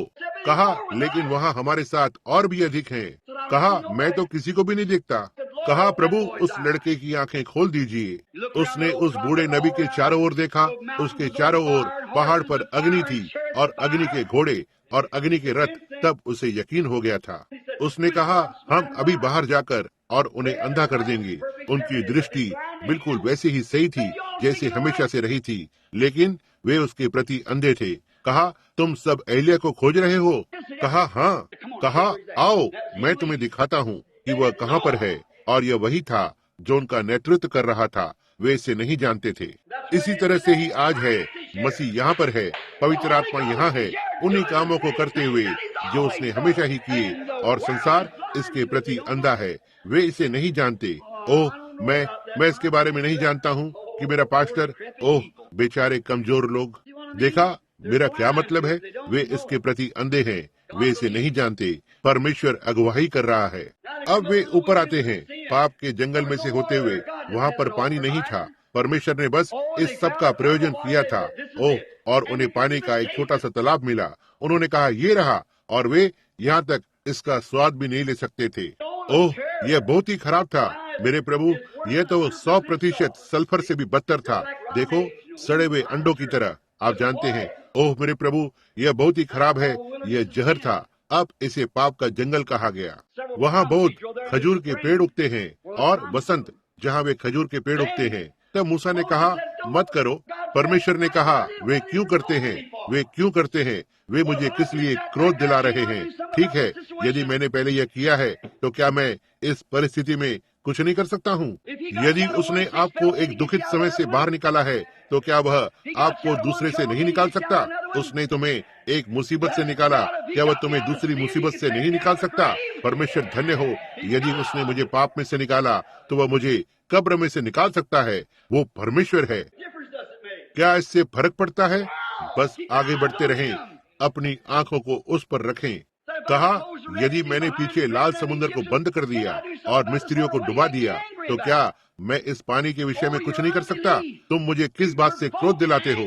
ओह, तुम्हारे अविश्वास के कारण तुम मुझे क्रोध के लिए उकसाते हो। अब यहाँ शब्द का प्रयोग हुआ है, पाप, उकसाना। बनाया। जिस कारण से उन्होंने ऐसा किया, उन्होंने अविश्वास किया था।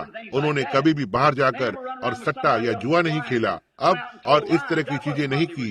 वे कभी भी किसी और की पत्नी के साथ यहाँ वहाँ नहीं फिरते थे और बाहर जाकर झूठ नहीं बोलते थे। वे ऐसा नहीं कर रहे थे। लेकिन यह आरंभ से ही पाप नहीं है। वे विचार में रहना पाप नहीं है। धूम्रपान करना, तंबाकू खाना, शराब पीना, जुआ खेलना, शाप देना, कसम खाना इत्यादि यह पाप नहीं है। यह तो अविश्वास के गुण है। आप ऐसा इसलिए करते हैं क्योंकि आप एक अविश्वासी हैं। यदि आप एक विश्वासी हैं तो आप ऐसा नहीं करते हैं। यही कारण है कि यीशु ने कहा, जो मेरे वचनों को सुनता है और उस पर विश्वास करता है, जिसने मुझे भेजा है, उसके पास अनंत जीवन है। यह नहीं कहता कि वो विश्वास करता है, लेकिन वास्तव में विश्वास करता है। वहाँ है ये। यह आपके पहले के प्रमाण को निकालकर दूर कर देता है। देखा, अब आप वहाँ हो। ना ही वह जो मेरे वचनों को सुनकर और चिल्लाता है, ना ही वह जो मेरे वचनों को सुनकर और अन्य जुबानों में बोलता है, ना ही वो जो मेरे वचनों को सुनता है और उसके हाथ में या उसके चेहरे पर लहू होता है या जो कुछ भी और है, यह वो नहीं है।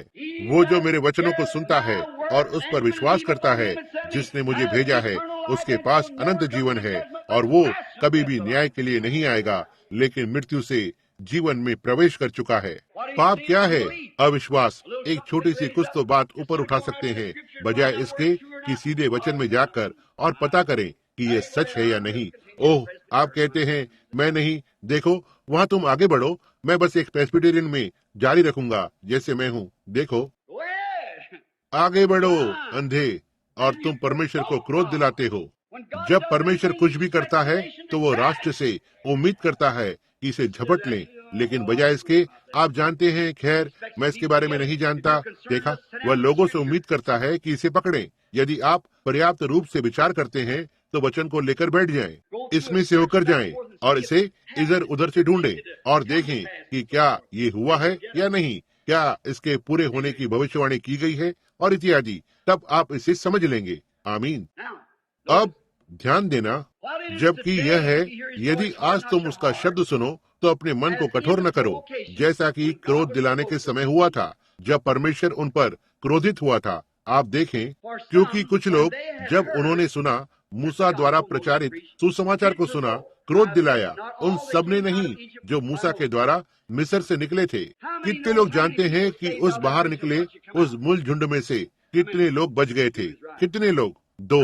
सही है। उनके नाम कितने लोग जानते हैं? यह सही बात है। कालेब और यहोशू, केवल 2 ही, लगभग 20 लाख में से। इसे सुनना, लेकिन वो अब 17वां पद, लेकिन वह 40 वर्ष तक किन लोगों से रूठा रहा? उनके अविश्वास के कारण। क्या उन्हीं से नहीं जिन्होंने पाप किया था, अविश्वास किया? शब्दकोश को लें और देखें कि पाप का क्या अर्थ होता है। बाइबल के शब्दकोश को लें। यह अविश्वास है। अविश्वास पाप है। वह जो विश्वास नहीं करता वो पहले से ही दोषी हुआ है। संत यूहन्ना 4। देखें, पहले से ही दोषी हुआ है। किनकी लोथें जंगल में पड़ी रहीं, और उसने किन से शपथ खाई कि तुम मेरे विश्राम में प्रवेश न करने पाओगे? तुम्हारे अविश्वास करने से। ओह, कैसे मैं अपने अध्याय में कभी नहीं पहुंचूंगा। लेकिन देखो, यही है जो आज इस राष्ट्र के साथ यही मामला है। चिन्ह और अद्भुत कार्य इस राष्ट्र से होकर गुजरे हैं। वो क्या करते हैं? निरंतर इससे उनके मुंह को मोड़ते हैं। और उसने कहा, मैं शपथ लूंगा कि मैं उन्हें उस देश में प्रवेश नहीं करने दूंगा जिसकी ओर उन्होंने जाना आरंभ किया था। आज इन बड़े कलीसियाओं के साथ क्या मामला है? उनके अविश्वास ने परमेश्वर को उकसाया है। हालेलुया! वह इन पत्थरों से अब्राहम की संतान को खड़ा करने में सक्षम है।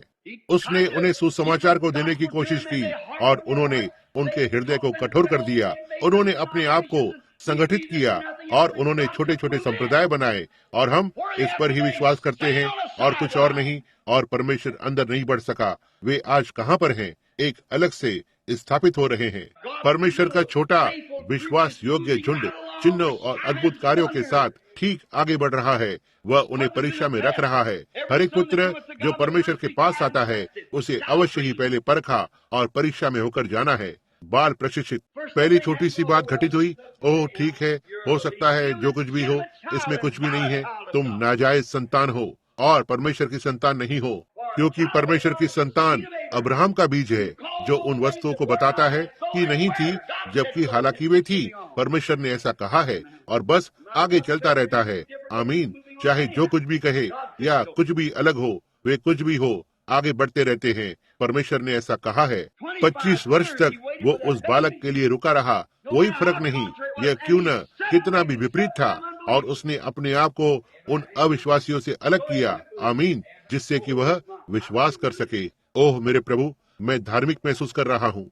इस पर सोचें, आपको संसार के उस मत सिद्धांत से खुद को अलग करना होगा। उन अद्भुत कार्यों के दिन बीत चुके हैं, ऐसी कोई बात नहीं है, यही कट्टरपंथी है। अपने आप को अलग करो।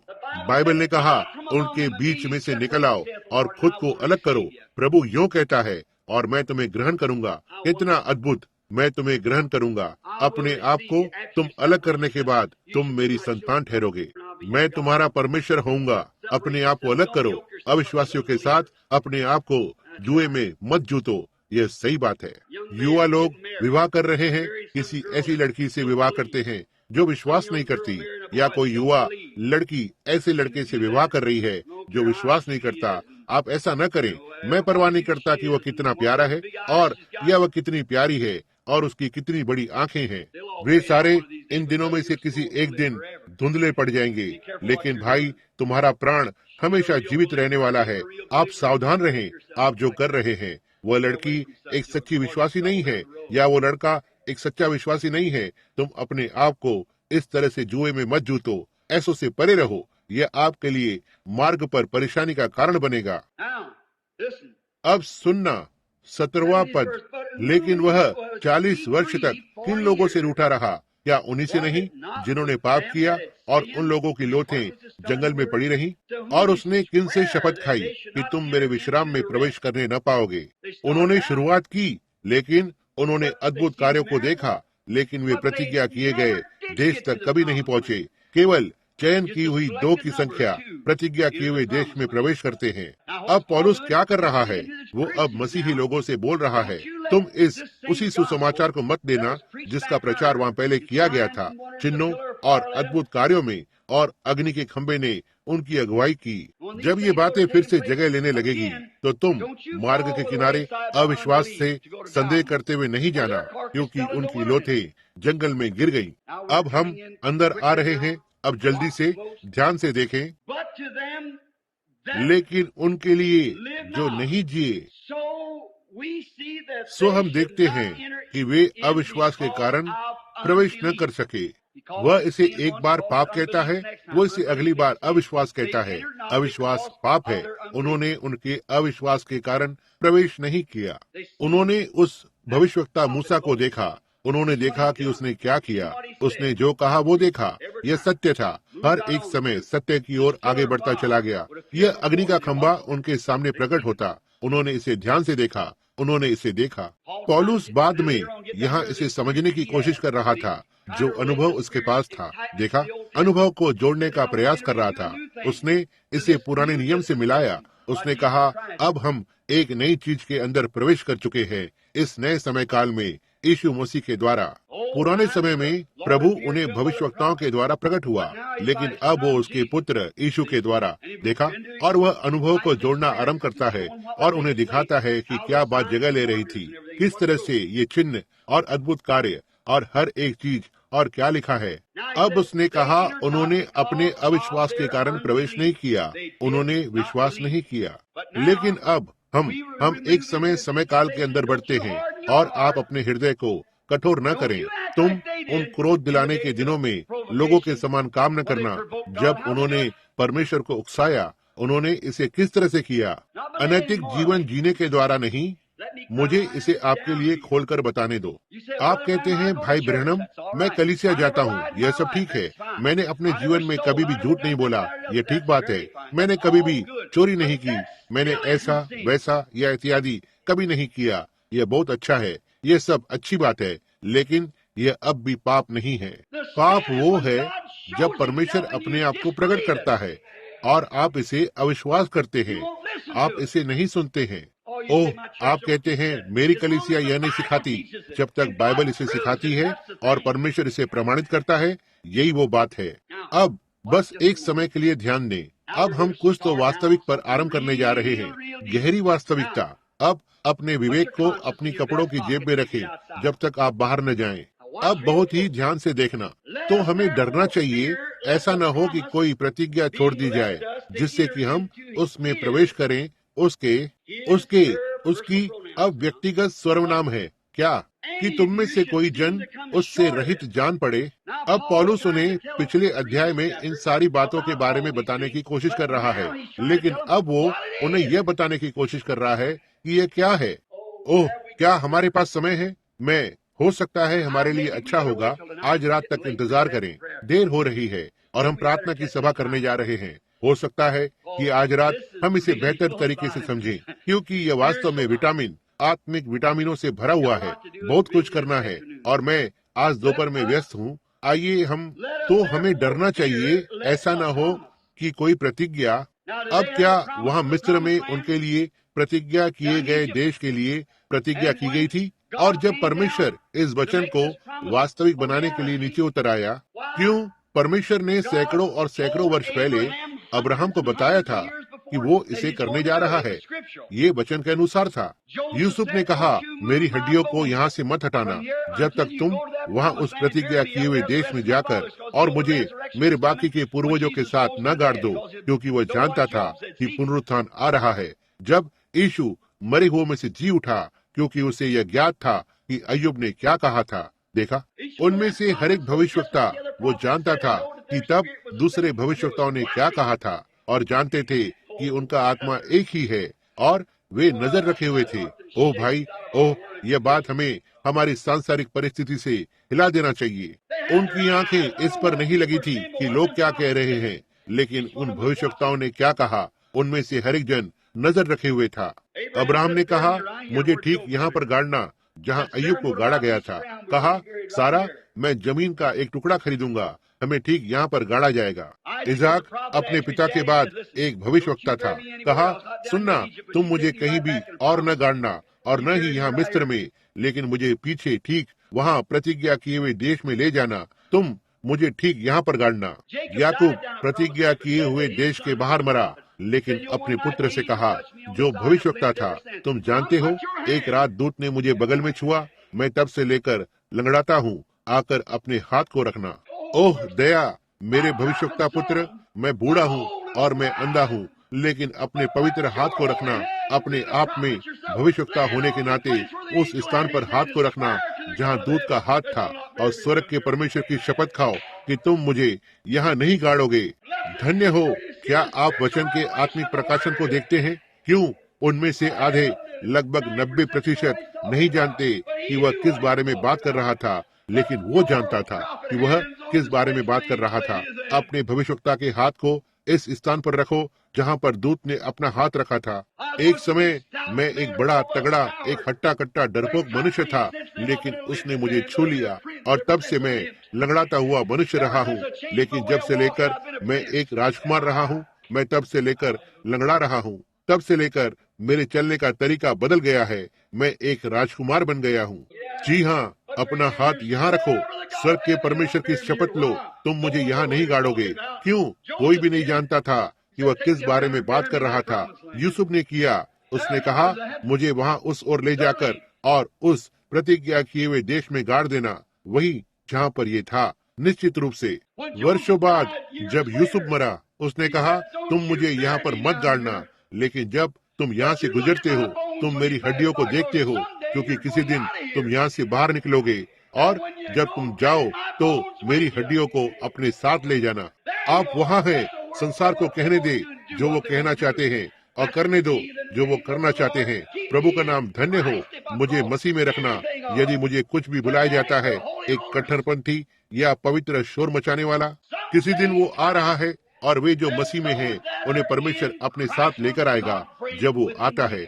ये सारा एक आत्मिक रूप से प्रकट हुआ सत्य है जो ठीक वहाँ रखा हुआ है, और इसे समझने के लिए एक आत्मिक मन की आवश्यकता होती है। सारे दिन भर उस पर विश्राम करें। इस पर सोचें। यदि यहाँ तक आप जाते हैं बिना आपके रात्रि के भोज के, इस पर सोचें। और आज रात हम उसके विश्राम के अंदर जाएंगे जो बचा हुआ था, और देखेंगे कि यह प्रतिज्ञा आज क्या है, आज यह चीज क्या है। क्या परमेश्वर ने इसे यहाँ बाइबल में नहीं रखा है और इसे सिद्ध नहीं करता है? यह ठीक अब यहाँ पर नहीं है तो मैं एक झूठा भविष्यवक्ता हूँ। यह बिल्कुल सही है, लेकिन यह यहाँ है। यह विश्राम क्या है? उसने कहा, अब हमें डरना चाहिए। ऐसा ना हो कि कोई प्रतिज्ञा छोड़ दी जाए कि हम उसमें प्रवेश करें, बिल्कुल जैसे उन्होंने किया। और यह वही प्रतिज्ञा होना है, यह वही विश्राम होना है, यह वही परमेश्वर होना है, यह वही चिन्ह होना है, यह वही चीज होना है। लेकिन आइए हम विश्राम करें। अब ये क्या है? होने पाए आज रात प्रभु हमें इसे प्रदान करे जब हम सिरों को झुकाते हैं। प्रभु धन्य हो, केवल अनंतता उन महान चीजों को प्रकट करेगी जिसे हम अब एक साथ मिलकर बांटें।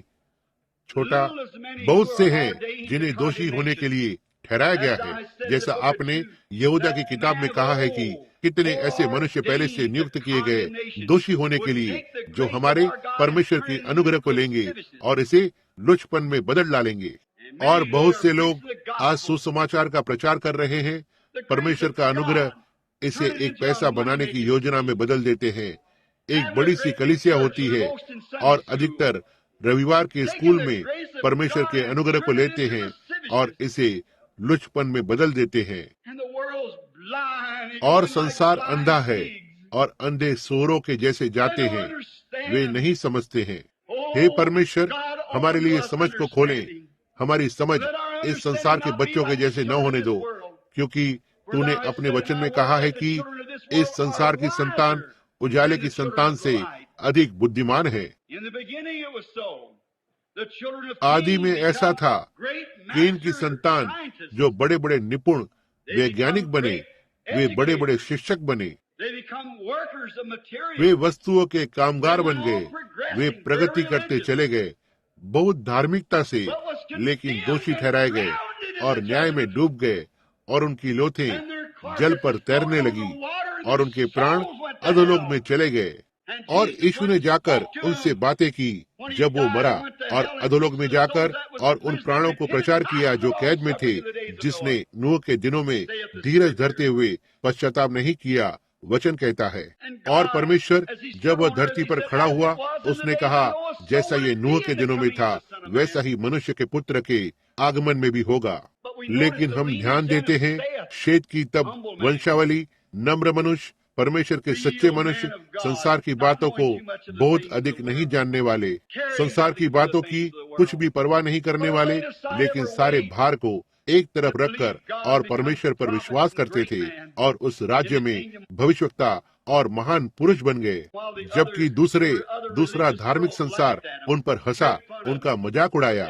लेकिन वह समय आ गया जब बाढ़ आई और न्याय आ गया। सो ऐसा ही यीशु मसीह के आगमन में था। वे किस तरह से उस पर हंसे और उसका मजाक उड़ाया, जबकि उनके पास उनके अपने धर्म थे और उनके बड़े बड़े आराधनालय थे, लेकिन उन्होंने भोर के तारे का मजाक उड़ाया और वे उस पर हंसे। लेकिन फिर भी उन्होंने न्याय में प्रवेश किया, और जब वे भागकर और यरूशलेम को गए तो वहां उन्होंने अपने खुद के बच्चों को भूख से खाया और उनका लहू बाहर फाटकों के सड़क से बहने लगा। जब उन्होंने नगर और मंदिर को जला डाला और उनके प्राण अधोलोक में चले गए। प्रभु, यहाँ हम फिर से तीसरे स्थान पर हैं। यह जीवन का समय है, 3 जीवन की संख्या है, और यहाँ हम हैं रैप्चर के लिए तैयार। कलीसिया आगे बढ़ रही है, वो बड़ा वैज्ञानिक संसार। कलीसियाएं आज संदेहवादी विश्वासियों से भरे हुए हैं। किताब पर 10,000 उनके नाम के साथ, जी हाँ, लाखों लोग और सुसमाचार पर हंसते हैं और कहते हैं कि वे अशिक्षित लोग हैं, वे नहीं जानते। हो सकता है ऐसा ही हो प्रभु, लेकिन हम जो शिक्षा में कम है उसे आप अनुग्रह से पूर्ति करते हैं, उज्याले के दूत को भेजने के द्वारा, उसकी सामर्थ के प्रकटीकरण के द्वारा, वचन की पुष्टि करते हुए उन लोगों के लिए जो हमारे जैसे दीन और अनपढ़ हैं। लेकिन हम आपको इसके लिए प्रेम करते हैं, क्योंकि यह परमेश्वर का अनुग्रह है जिसने इसे किया है, और हम जानते हैं कि हम जन्मे थे और हम बिल्कुल भी प्रिय नहीं हैं, हम बहुत ही अप्रिय हैं। लेकिन आप अनुग्रह में से होते हुए नीचे उतर आए, आपके दया से भरे हाथ और हमारी आंखों को खोल दिया, जिस प्रकार यीशु ने हमारे लिए प्रार्थना की थी, जैसा एलिया ने गेहजी के लिए किया, जैसे उसने उसके चारों ओर देखने के लिए दृष्टि की। और आज हमारी आंखें खुली है और हम परमेश्वर की बातों को देखते हैं और जानते हैं कि हम अंत समय में आगे बढ़ रहे हैं। जब अन्य जातियों के दिन लगभग समाप्त हो जाते हैं और वो उसके लोगों को नाम के लिए लेकर जाएगा, आइए हम वहां गिने जाएं। प्रभु, हम नम्रता पूर्वक विनती करते हैं, हम प्रार्थना करते हैं कि आप इसे प्रदान करें। हमें आशीष दीजिए। आज सुबह इस छोटी सी सभा के लोगों को आशीष दीजिए। वे सारे भिन्न प्रकार के धर्मों और विश्वासों से एकत्र हुए हैं, लेकिन आज वे उन्हें एक तरफ रख दे परमेश्वर, और होने पाए वे सीधे कैलवरी की ओर देखें और कहें, परमेश्वर मुझे आकार में ढाल और मुझे बना। मैं जैसे भविष्यवक्ता ने कहा कि वो वहां कुम्हार के घर गया, जिससे कि उसे तोड़ा जा सके और फिर से आकार में ढाला जा सके। हमें आकार में ढाल और हमें उस आकार के अनुसार बना जो परमेश्वर हमें चाहता है। कोई फर्क नहीं पड़ता यदि हमें प्रभु के भवन में फर्श की चटाई बनना पड़े। दुष्टों के साथ तंबुओं में रहने की बजाय मैं द्वार पर पायदान बनना अधिक पसंद करूंगा, और इसे प्रदान करे प्रभु। अब बस हमें आशीष दीजिए और हमें नम्र बनाए रखें। हमारा हृदय खुला रहे, हमारे मन साफ रहे परमेश्वर की बातों के प्रति, क्योंकि हम इसे मसीह के नाम से मांगते हैं। हमारे सिरों को झुकाए हुए मैं सोचता हूँ, क्या कोई है जो प्रार्थना के शब्द में याद करवाना चाहता है आपके प्राण के उद्धार के लिए? क्या आप अपना हाथ उठाएंगे? और सिर्फ एक पापी, परमेश्वर आपको आशीष दे। युवा लोग, कोई और है? परमेश्वर आपको आशीष दे। वहाँ पीछे श्रीमान, परमेश्वर आपको आशीष दे। महिला, कोई और है जो अब प्रार्थना में याद करवाना पसंद करेगा? परमेश्वर आपको आशीष दे श्रीमान, अपना हाथ ऊपर करके, और परमेश्वर आपको आशीष दे। और आप जो यहाँ हैं, अद्भुत। क्या बंद करने से ठीक पहले कोई एक और होगा? मैं सोचता हूँ कि वहाँ होगा। परमेश्वर आपको आशीष दे। वहाँ पीछे श्रीमान, पीछे की ओर बताएं। अब देखो, मैं आपसे कुछ पूछना चाहता हूँ। मैं नहीं चाहता कि आप ऐसा बिल्कुल भी सोचें, क्योंकि यह एक छोटा सा भवन है। मैं नहीं चाहता कि आप ऐसा सोचें, क्योंकि यही ये लोग हैं। और दयालु परमेश्वर, ऐसा मत सोचो ये इसलिए है कि प्रभु के दूत ने मेरे साथ अपनी तस्वीर को लिया था और मैं और उसमें से कुछ ऐसा करने के लिए। हे परमेश्वर, यदि मुझे ऐसा महसूस होता है तो भाई, मुझे आपसे पूछने की बजाय वेदी पर होने की आवश्यकता है। लेकिन मैं केवल इसे कह रहा हूँ, मैं केवल वचन के द्वारा इसे कह रहा हूँ कि आप देखेंगे कि यह सत्य है। लेकिन मैंने ये कहा है और यही सब वहाँ पर था। ऐसे होता रहता किसी अन्य प्रचारक या कोई तो दूसरा होता या कोई तो और, ठीक है, तो यह अलग बात होती। लेकिन आप बात को देखते हैं, परमेश्वर ठीक वापस आकर और साबित करता है कि यह सत्य है।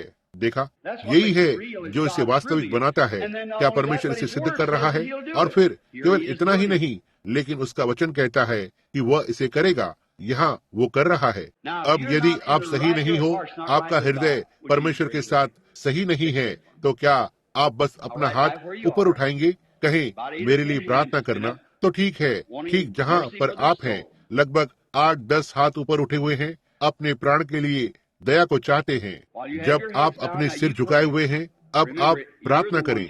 याद रखें, आप वो एक हैं जो पश्चाताप करने वाले हैं। मैं केवल आपके लिए मांग रहा हूँ कि परमेश्वर दया को करेगा। लेकिन यही वो वेदी है। परमेश्वर ने आपको एक स्थान में लाया है जो आपके मन में है। यही वो वेदी है। हम वेदी पर आने में विश्वास करते हैं, निश्चय ही। लेकिन ऐसा नहीं है, ऐसा नहीं है। ये सब ठीक है, लेकिन आपकी सच्ची वेदी वही है जहाँ परमेश्वर आपसे मिलता है, और वह आपसे वही मिलता है जहाँ आप बैठे हुए हैं। वही आपकी वेदी है। अब कहें, परमेश्वर मुझ पर दया करें, एक पापी पर, और इस दिन से लेकर यदि आप मेरी सहायता करेंगे तो मैं आपके लिए जीऊंगा। मैं आपकी सेवा करूंगा। मैं चिंता नहीं करता कि कोई क्या कहता है। मैं आज सुबह बाहर निकल रहा हूँ, मैं ठीक यहाँ प्रार्थना कर रहा हूँ, और आप इस पुरानी शरारती आत्मा को मुझसे दूर करें। आप इस गुस्से को मुझसे दूर करें। मैं जानता हूँ कि मैं ऐसा नहीं कर सकता, और मुझे परमेश्वर के साथ सही होना है। और मेरे हृदय में घृणा उत्पन्न होती है, मुझे जलन होती है, मैं द्वेष करता हूँ, मुझे ये है वो है।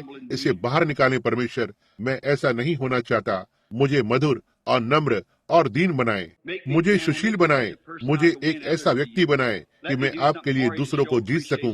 मैं आपके लिए कुछ तो करूं जिससे कि मेरे जीवन में प्रशंसा को दिखाऊं। यही वो प्रार्थना है जिसे आप अभी प्रार्थना करें जब हम एक साथ प्रार्थना करते हैं। स्वर्गीय पिता, वे आपके हैं, वे आज सुबह संदेश के फल हैं। उन्होंने उनके हाथ को उठाया है, किसी ने तो उन्हें ऐसा करने को लगाया है। वे जब उनके हाथ को उठाते हैं तो वे गुरुत्वाकर्षण के नियमों को चुनौती देते हैं। उनमें एक आत्मा था जिसने ये निर्णय लिया है। उन्होंने उनके हाथ को ऊपर उठाया कि उन्होंने उस सृष्टिकर्ता को स्वीकार किया है जिसने उन्हें बनाया। अब स्वर्गीय पिता, मैं प्रार्थना करता हूँ कि आप उन्हें आशीष दीजिए और उन्हें अब अनंत जीवन दीजिए। मैं कुछ भी नहीं कर सकता। उन्हें वेदी के पास बुलाना, उन्हें एक अतिरिक्त कमरे में रखना, सारे काम को करना, ऐसा करने के लिए ये आपको लेता है प्रभु। हम वचन का प्रचार करने के अलावा और कुछ नहीं कर सकते। आपने कहा विश्वास सुनने से आता है, वचन के सुनने से, परमेश्वर का वचन। अब हमने वचन का प्रचार किया है और उन्होंने उनके हाथ को ऊपर उठाया है कि उन्होंने इसे विश्वास किया है। अब उन्हें सनातन का जीवन दीजिए, क्योंकि आपने प्रतिज्ञा किया है कि आप इसे करेंगे। यदि वे उनके हाथ उठाने में सच्चे थे तो आज सुबह वे इस भवन से बाहर जाएंगे एक मधुर, दीन, नम्र मसीही होकर, क्योंकि आपने इसकी प्रतिज्ञा की थी।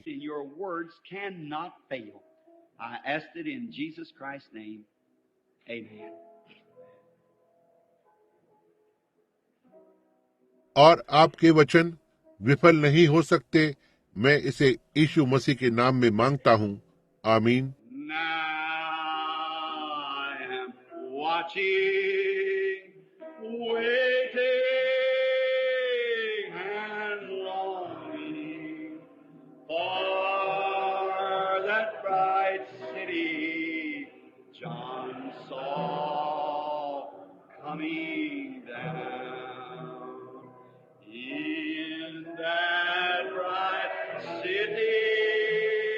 अब आराधना करें।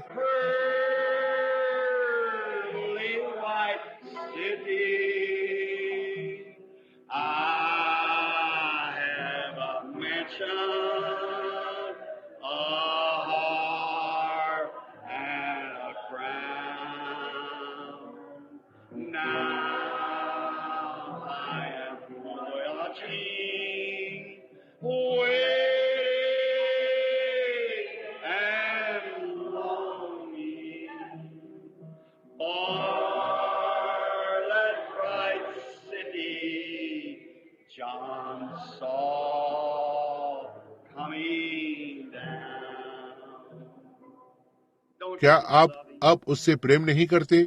संदेश अब समाप्त हुआ है। यह आराधना है। हम केवल एक संदेश सुनने के लिए ही कलीसिया में नहीं आते हैं।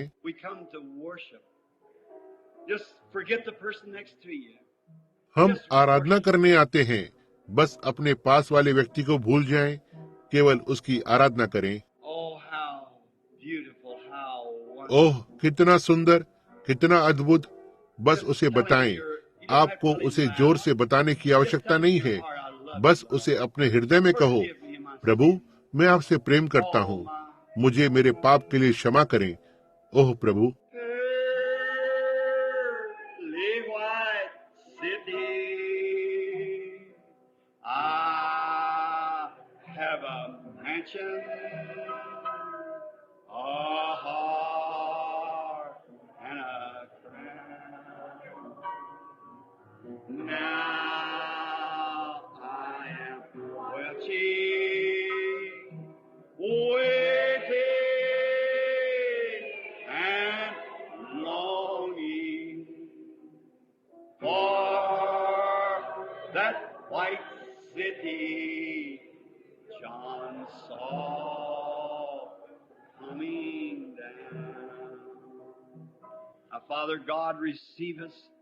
हमारे पिता परमेश्वर, हमें ग्रहण कीजिए। हम रुके हुए हैं जब हम वचन को सुन रहे हैं, लालसा कर रहे हैं। हमारे हृदय आपके लिए प्यासे हैं, जैसे हिरणी नदी के जल के लिए हाफती है। हमारे प्राण आपके लिए प्यासे हैं, हे परमेश्वर। लालसा कर रहे हैं और रुके हुए हैं। उस घड़ी के लिए रुके हुए हैं जब यीशु आएगा। उस समय के लिए रुके हुए हैं जब हमें आकाश में पुकारा जाएगा, ना ही न्याय में न्यायाधीश के समक्ष खड़े होने के लिए, यह हो चुका है। हम संसार की बातों के लिए मर चुके हैं और मसीह में प्रवेश कर चुके हैं और उसने हमारे न्याय को ले लिया। वह न्याय के आसन पर अब हमारा वकील है। हमारा धन्य वकील कि हमारे अंगीकार करने पर वह हमारे मुकदमे को लड़ता है, जब तक कि हम यह नहीं जान लेते कि हम अयोग्य हैं। जैसे आज सुबह एक प्यारी बूढ़ी बहन ने उसकी गवाही में कहा और उसके पैसों को डालते हुए, जब से मैं यहाँ आई हूँ मैंने सीखा है कि यह मेरी पवित्रता नहीं है, ये परमेश्वर की पवित्रता है। सच में प्रभु, हम लोगों को सिखाते हैं मनुष्य में कुछ भी अच्छा नहीं है, एक भी चीज नहीं। मनुष्य क्या है कि तू उसके प्रति विचार करे, लेकिन यह तो परमेश्वर का अनुग्रह है जो हमारे लिए प्रकट हुआ है, और हम केवल उसके गुणों पर भरोसा करते हैं, न ही हमारे खुद के। और हम आपकी आराधना करते हैं, परम पवित्र परमेश्वर, आपकी भलाई के लिए हमें आपके महान राज्य में, हमें आपकी महान योजनाओं में शामिल करने के लिए।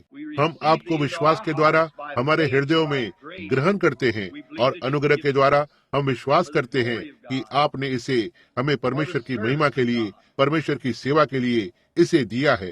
अब प्रभु बीमारों को चंगा करें।